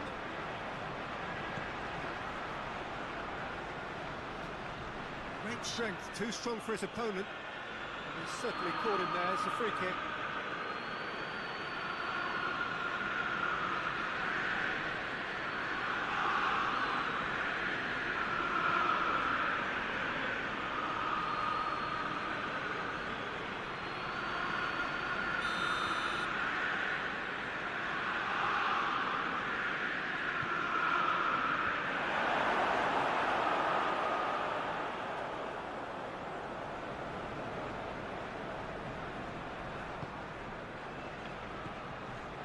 Out to the left it goes. That was good pressing, forced the error to put an end to it before things could get even more threatening.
Leave it clear.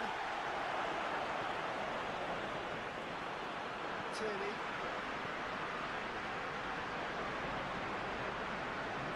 as yet taken the initiative. Tierney needs to get it forward quickly.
Lots of minutes for people. Elliot Anderson, we're seeing him break lines, get forward, quite dynamic. Returner Jack Grealish, lots of plus points. Minutes for Ryan Cherky, a little moment. The wide players, defensive as well. You know, we've seen some good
things, but nowhere near yet to the level that we would expect.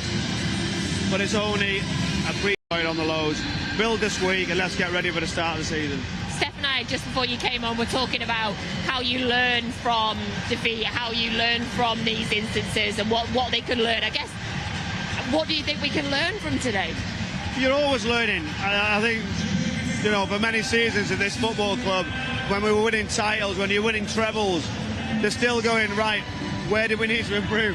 What was next? The manager comes straight away and goes, right, that's not acceptable, we need to be better at that, better at this, because that's the mentality. You know, I watched actually at 3-0, I watched Mikel Arteta go charging down. Someone didn't go and press down the right-hand side. It might have been Saka. He was up, he was saying, right, so they're winning 3-0. That's the detail. That's where we are at the top of the Premier League, elite European football club.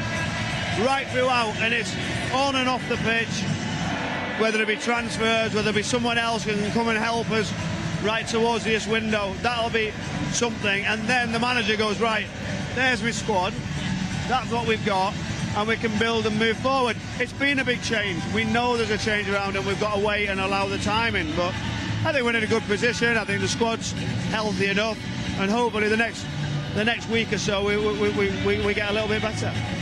This is, I just want you all to know, extremely painful to be standing here while they're all singing and dancing and celebrating. And I like this song, but now I don't anymore. So, oh well, we'll continue trying to look for the positives from today.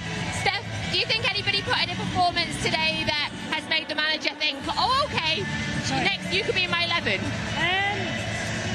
I think Guardiola was really steady. I think Cherki, when he came on, looked impressive. Mamouche, I like the fact he makes runs, he makes defenders think, and I think in general, I think there wasn't really necessarily one specific player that really stood out in their form, and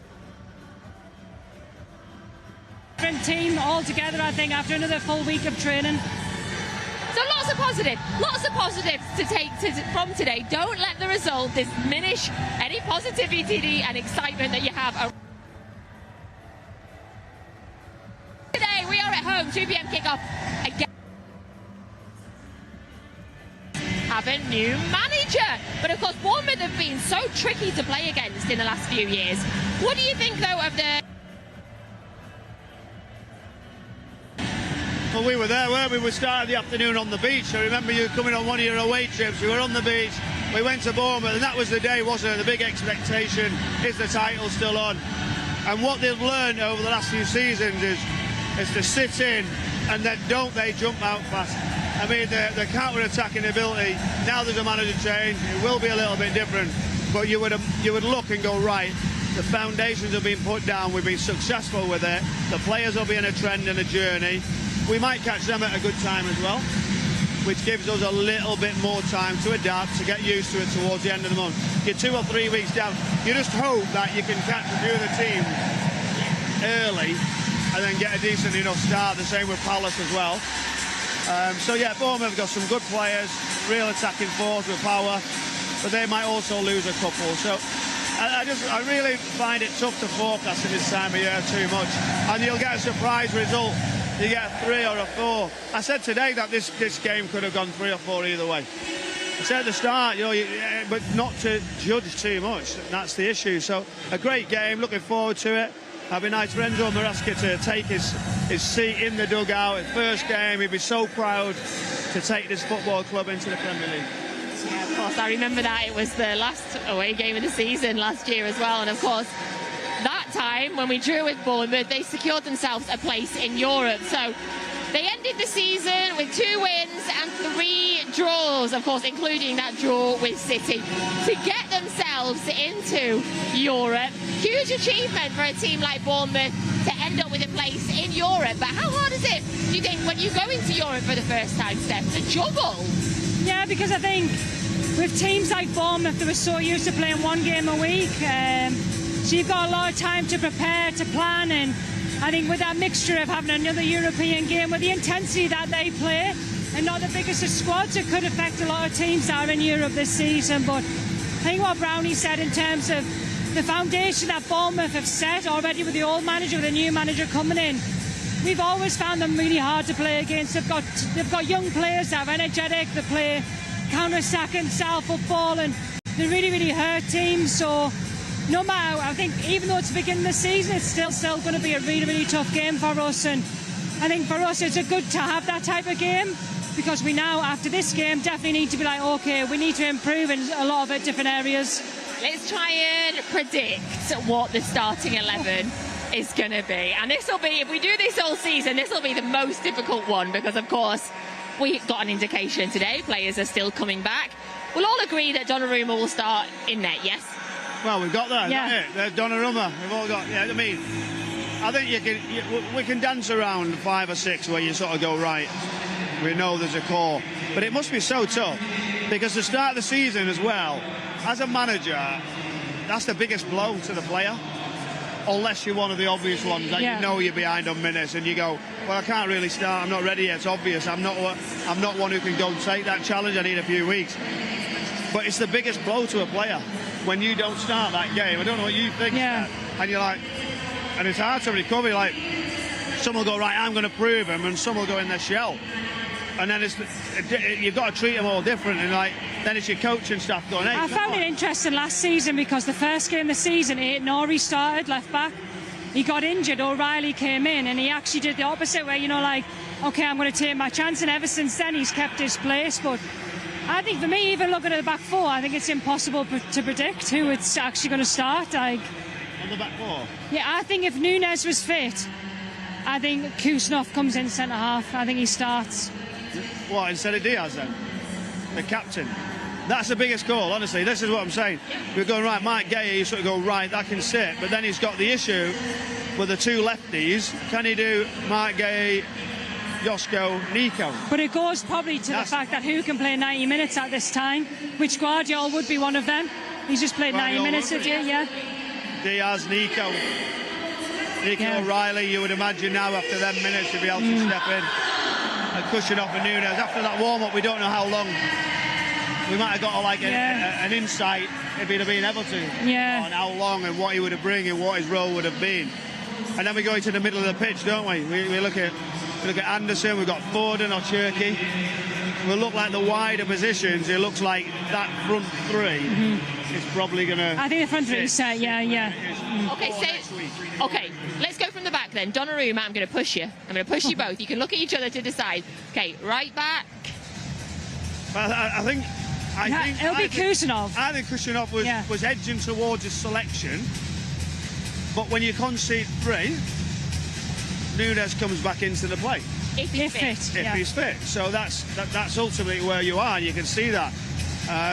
Both not natural right backs. We must add that if that might be something that the club might go, do you know what, we're going to have a specialised. We might not. Nunes has done a very good job. Kushinov can get across as well and balance and cover off. So the centre-backs is the issue. Diaz has got all the experience, but does he use Kushinov? Gay, Josko, Nico. Yeah. Nico could come inside if he feels like he has to get him in the pitch. And as Gay and Anderson, Nico and Phil or Cherki. Has Gay and Guardiola played together at the back? Well, that's it, 2 left side. And they actually probably, I know, but Mark can play but as the three, right side, well, Mark might have to go across to the right. Yeah. We might see That's that. why we don't get paid as much as Enzo Maresca. Brownie does. But to me, right, if their weakness is building up, right, with a right-sided centre-back and not the left-sided centre-back, that could be key in his decision against Bournemouth, where the press comes from. And also pace, Brownie. And then someone can draft the cross. Pace against Bournemouth, you know, is also key. The role today we're seeing Kovacic sit as that base player, Elliot Anderson shifting up here, there and everywhere, running down these right channels, rather than we discussed on Matchday Live last week with Nico about having 2 pivots. In this game, it didn't look like we set like that. We almost emptied it a little early. But did that change because the manager will tell you, because the first goal?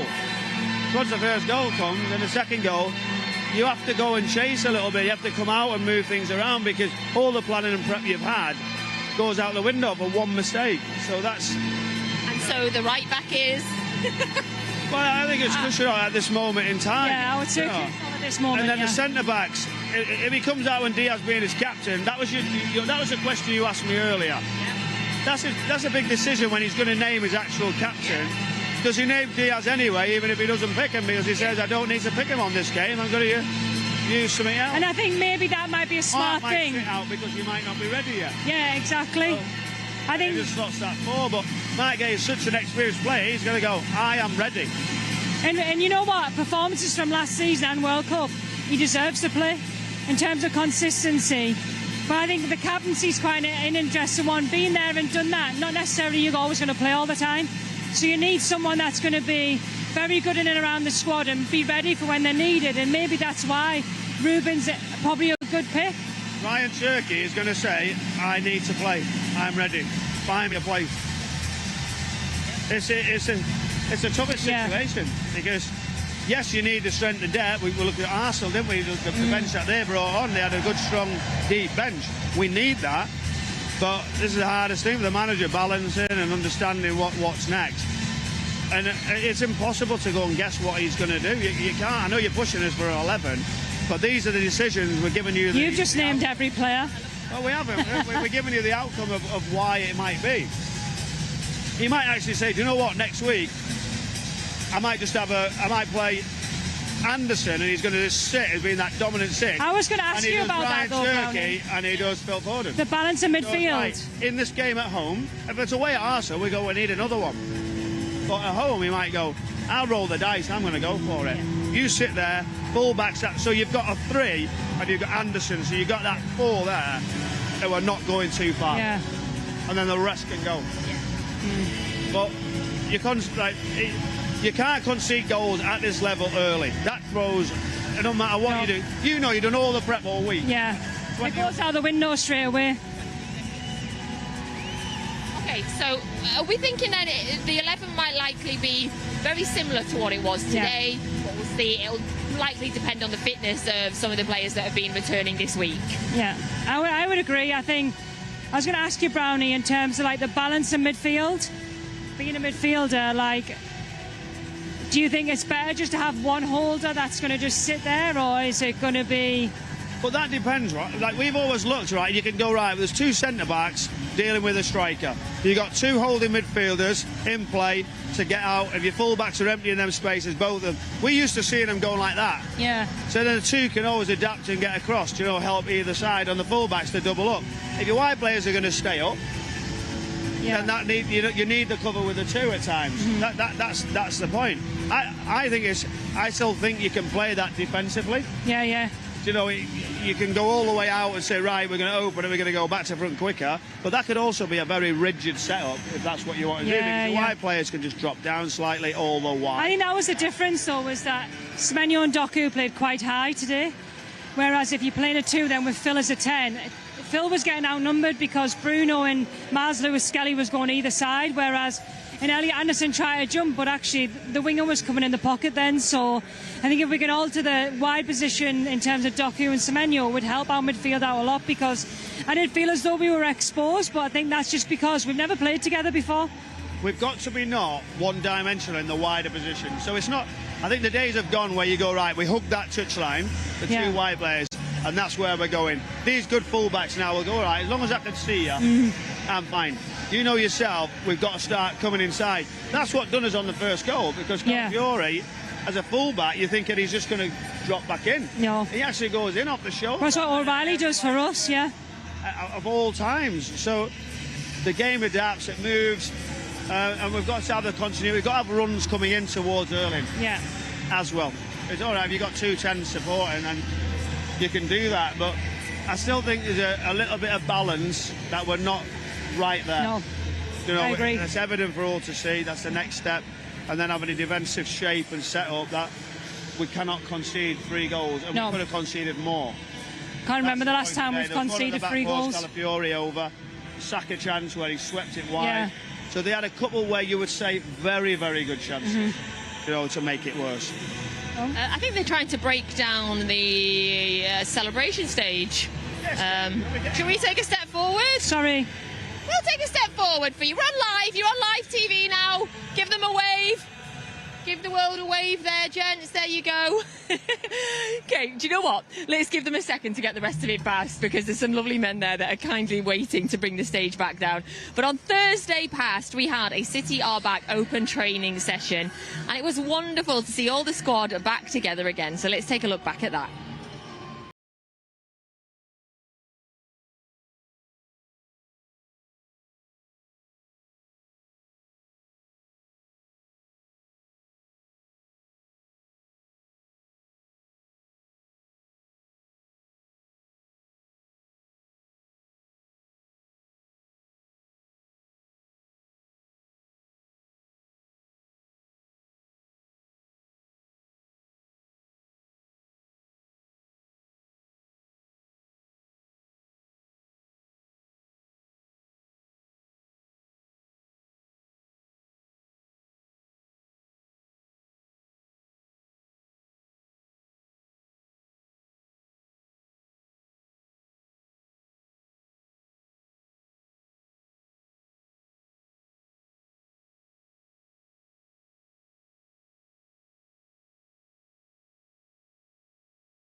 It was a really wonderful day. I got to chat to Enzo Maresca, of course, and our new signings as well, Geronimo, and I got to speak to Elliot Anderson as well. It was a really great day. The crowds were so excited.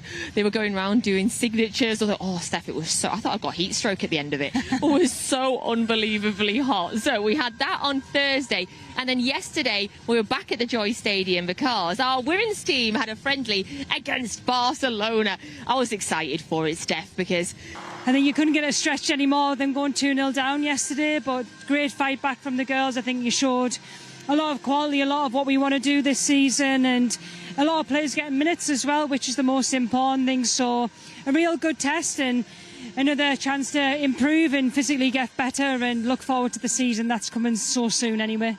So as you know, I left the women's game after half-time because I was getting the train to Cardiff to be here. So it was 2-0 when I left, and it finished 2-2. So I can't really tell you what the second half performance was like. But as Steph says, to come back from 2-0 down against Barcelona. At half-time, though, before I left, I got to chat to Beth Mead, obviously our new signing. What a signing. The pedigree that woman has in the game is phenomenal. Yeah, I mean, to think that Beth's come from a club like Arsenal, one is what she's won there, but also for England, winning 2 back-to-back Euro championships and the tournaments that she's had personally.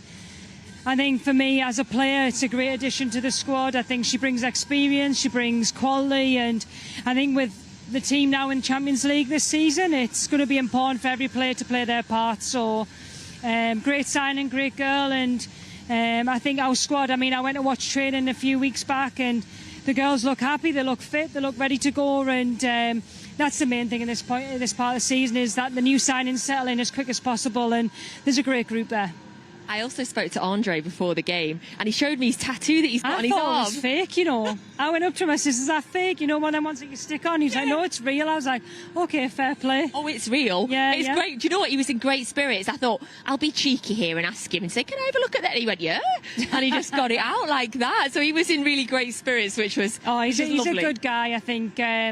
Just being around him, I haven't been around him as much as I could have been last season, but I think just in moments where, of course, when you're winning, it's good, but moments where we've been behind and how he's so calm and what he's like with all the girls, and the girls really respect him. So I think this is going to be a big season for everybody, including him, because when you win something, everybody wants to come after you, and it's even harder to win back to back. And but I think in a manager that we've got that understands the club, understands the team, and understands the girls, and I think it's going to be a good test, but ultimately I think we're in a great position. I can see out the corner of my eye that FG is back, which probably means that he has spoken to a player, fingers crossed. And, of course, Enzo Maresca is going into his press conference. So we will give you that shortly, or now? Oh, we'll give you it right now. Lovely. Let's go over to Enzo Maresca's press conference.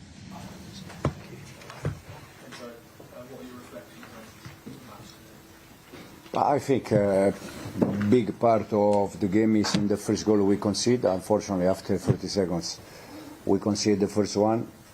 I think after the goal we conceded, the reaction was good.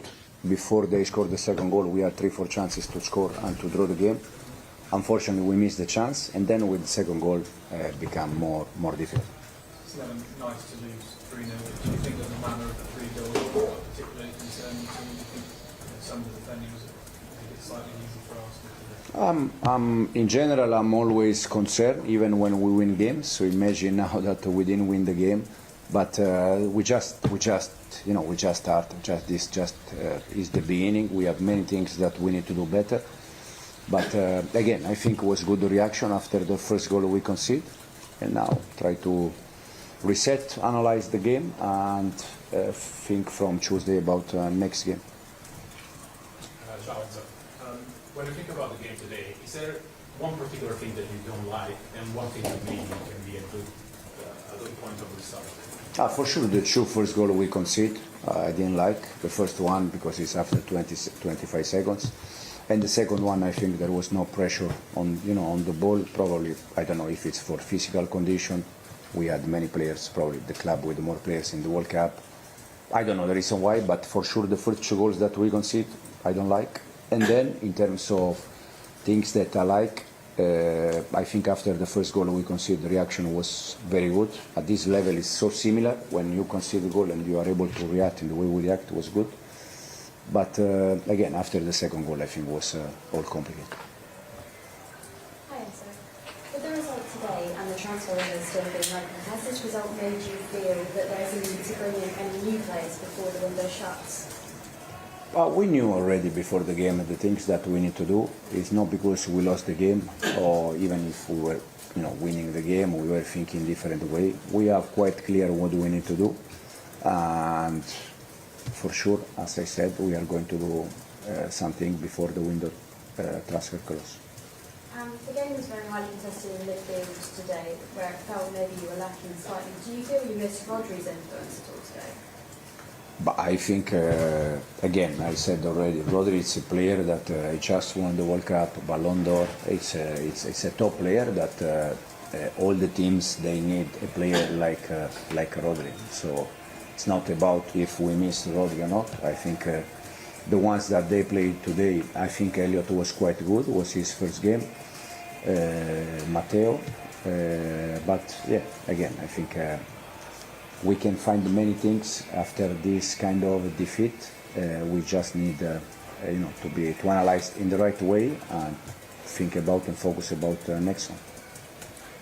And so just your thinking on scouting so many other players who just come back this week? Yeah, we decided to start with, I think there were 4, just with 2-3 sessions. And the reason why was also because sometimes players, they prefer to start doing the proper warm-up and start from the beginning. And the plan with all of them, as you saw, was to change them after 45 minutes, 1 hour maximum. So it's a decision that you take before the game, if you start or they go inside from second half. And then Romain Marmoush seems to have a problem at the end. Okay. Yeah, he looks okay after the game. We see now. And so you're able to give Jack Grealish a run out. That's his first appearance for City over a year. How did you feel with it? Again, Jack was inside when we were 2-0 down. Was already, the game already became complicated after that. But overall, I think Jack was good. And again, the ones that they are still here, they're gonna work every day, and if they deserve, they're gonna get minutes.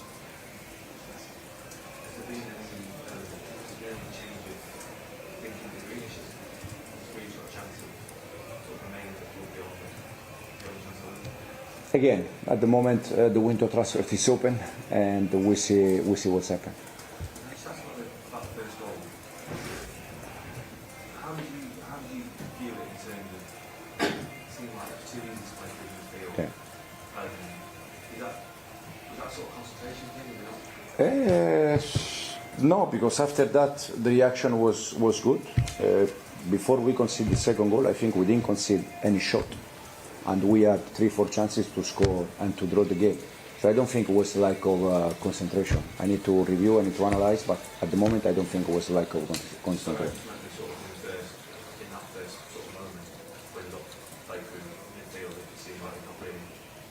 Yeah, for sure something wrong happened. Probably we were not, we were not switched on. Still, still there. But we're gonna see. We're gonna review and we see. And so how confident would you be of having new players in before this week?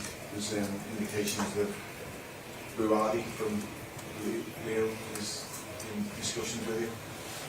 No, he's still a Lille player. But any new signing, any new player, for sure, as soon as they arrive, it's better because we're gonna start the Premier League in 1 week, and if they start to work with us as soon as possible, it's better because they can also understand the way we want to play. Thank you, everyone. Thank you. Matteo, thank you for joining us. Not the result we would have hoped for, but for you personally, pre-season, you've played a lot of minutes in the legs. How are you feeling physically? Yeah, better every day. Obviously today was not our day. I think the decisive moments were on their side. In the boxes they were better, but overall I think we didn't play as bad as it sounds, but yeah, that's football, and on this level the small margins decide. I want to touch on, obviously, the minutes that you've had through pre-season, also the players that are now coming into the squad, back into the squad. For example, a man who made his debut, Elliot Anderson, today. Just how much does he need in terms of sharpness to get to the peak level? Like, you guys play so much football throughout the year, it seems like you hardly have had a break, but you're looking like you're physically getting better and better per game. How much do these players need, do you think? For sure, they need a few games. It's normal. I think emotionally you are drained as well. Whole year you play, and the World Cup and everything. So it takes time, but little by little we will come there. We have now a good week to prepare ourselves, and the Premier League starts. So it's still the beginning, and we need obviously look at the game, analyze it, and be better. We had the pleasure, of course, of being on the Asia Tour recently. You played a lot of football with Phil Foden. It seems like that triangle sort of thing with Elliot now coming in. There was good link-ups between you and you. Just how much do you enjoy playing with a player like Phil? Because there's moments where you were linking up really well today. Yeah, since I came here, I think I clicked quite well with Phil on the pitch.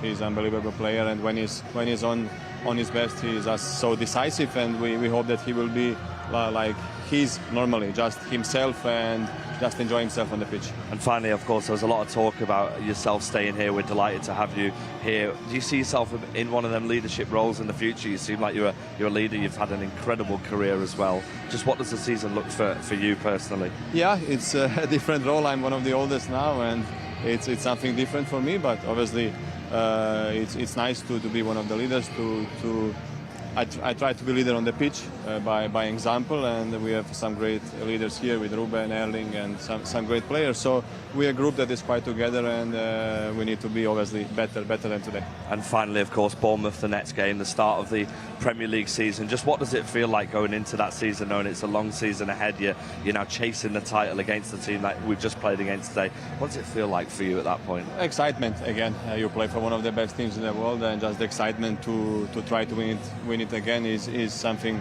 incredible. The pressure will of course be there, which is nice in a way, because then you know that you are in a big team. So it's good pressure for us. But like I said, today for us is a bad day. We don't want to get used to losing, and we need to be disappointed and improve from tomorrow already. Absolutely, well spoken as always, Matteo. Thank you very much. Wish you all the best for the Premier League season. It's going to be a long journey, so hopefully you can add to that impressive silverware performance and stuff you've got already. Thank you. Thank you very much. Yeah, thank you very much. Welcome back to the Principality Stadium. That was the interview I just had with Mateo Kovacic a few moments after the full-time whistle. He speaks so well.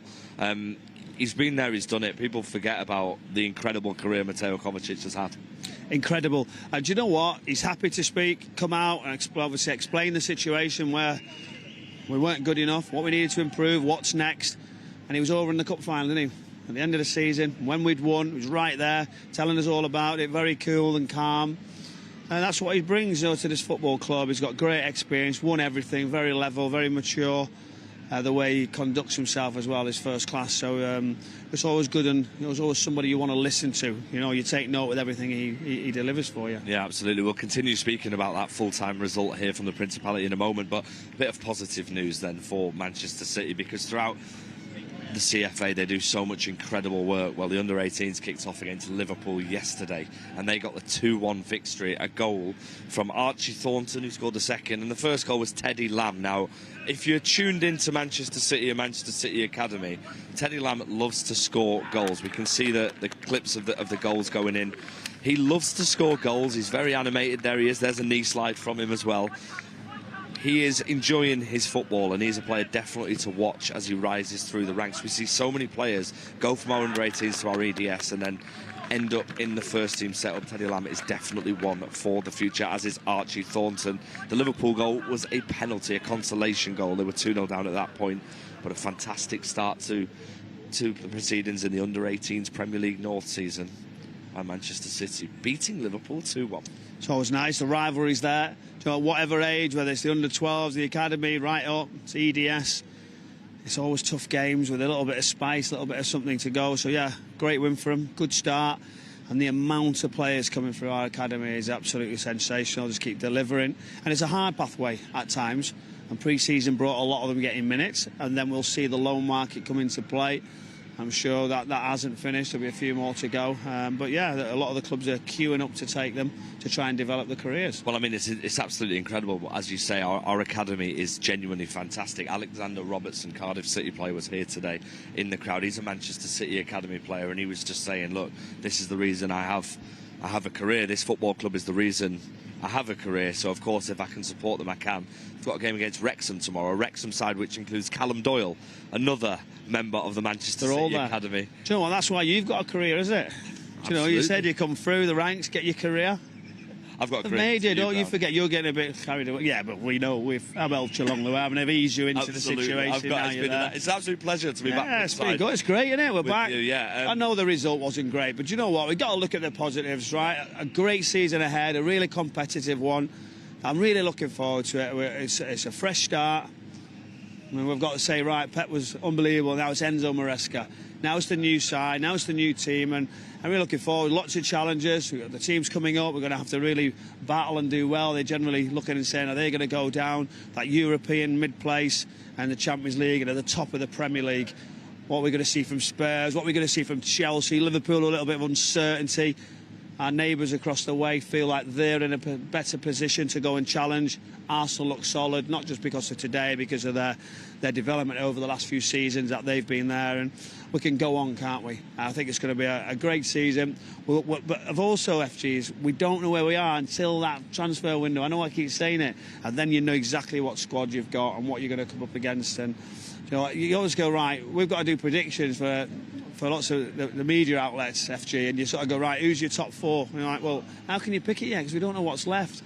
And that's the thing. But the Premier League, greatest league in the world, is back next week.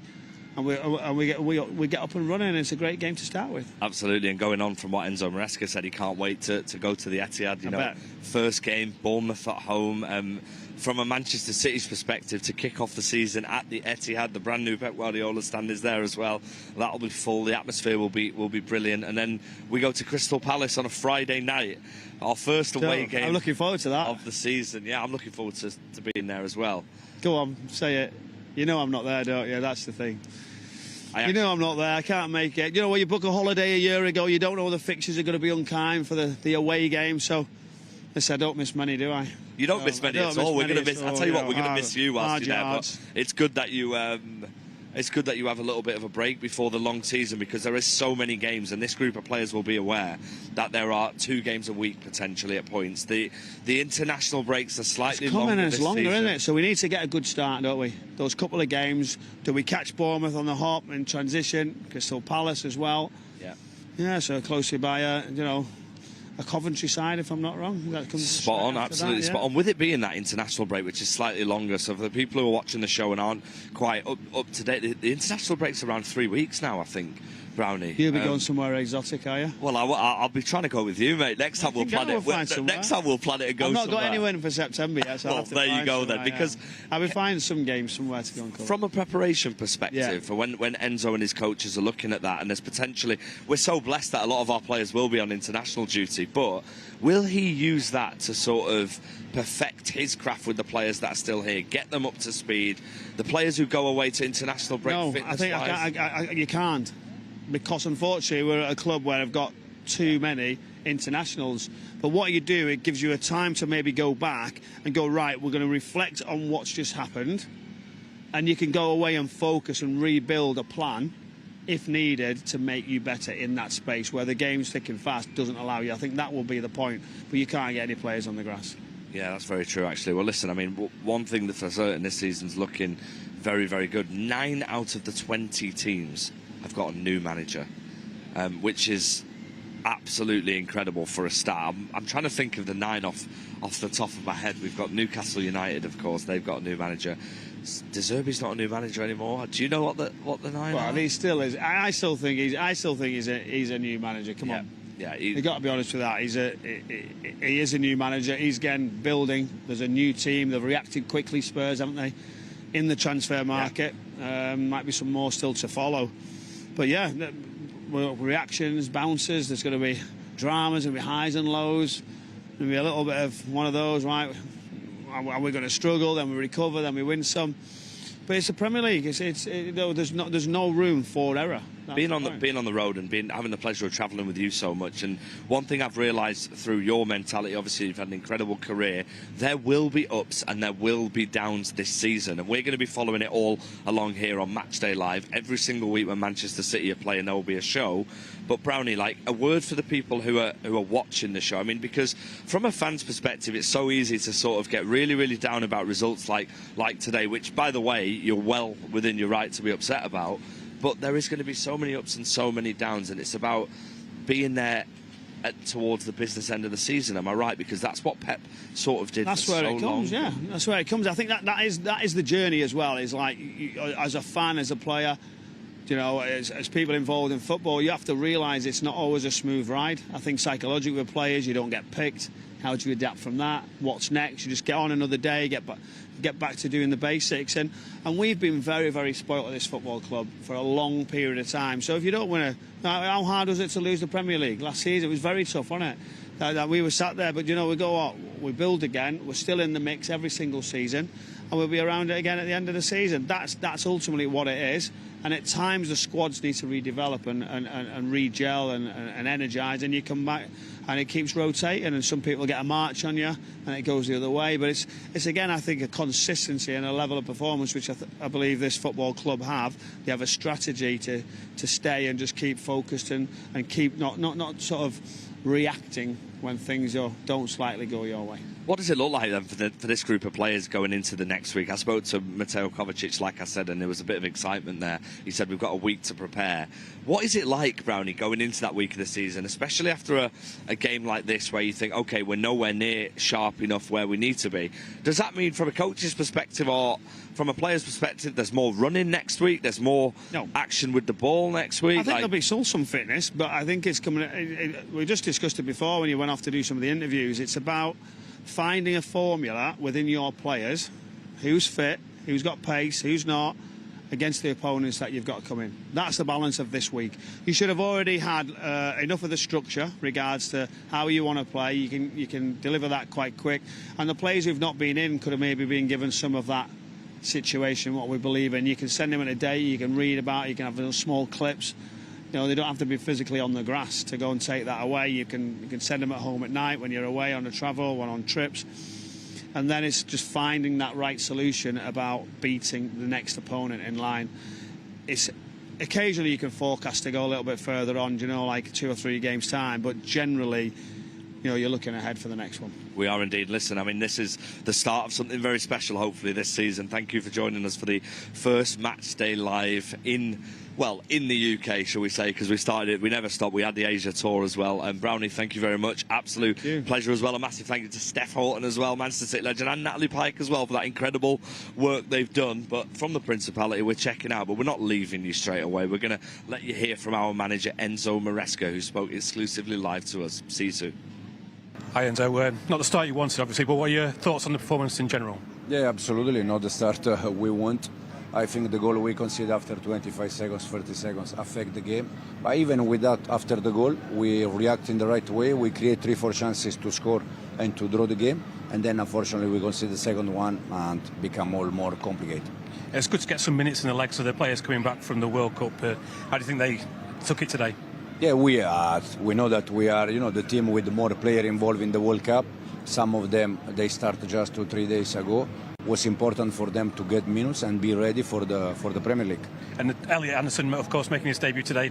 And in glimpses, obviously he's coming back to full fitness, but he showed exactly why we want him at this club. Exactly. It was good. Again, it was not complicated for no one of them after the second goal we conceded. But the reaction was good and Elliot was good. So we're obviously a week to go now until the start of the season. What do the next few days look like for you? Then now analyze the game, you know, the mistake we have done, try to improve that, and then from Tuesday focus on Bournemouth game. And obviously, like you say, you know, you've sort of had a few days with some of these players, so it'd be good to have that a full week running into that Bournemouth game. Absolutely, yeah. Now, you know, now start the normal plan, the normal week, and then in 2 weeks we start to go every 3 days. So it's just about that. And exciting to be at the Etihad for the first game as well. Yeah, absolutely. Looking forward to it. Absolutely. Looking forward for that, as you said, and hopefully we can win the game. Great stuff. Thank you for your time. Thank you.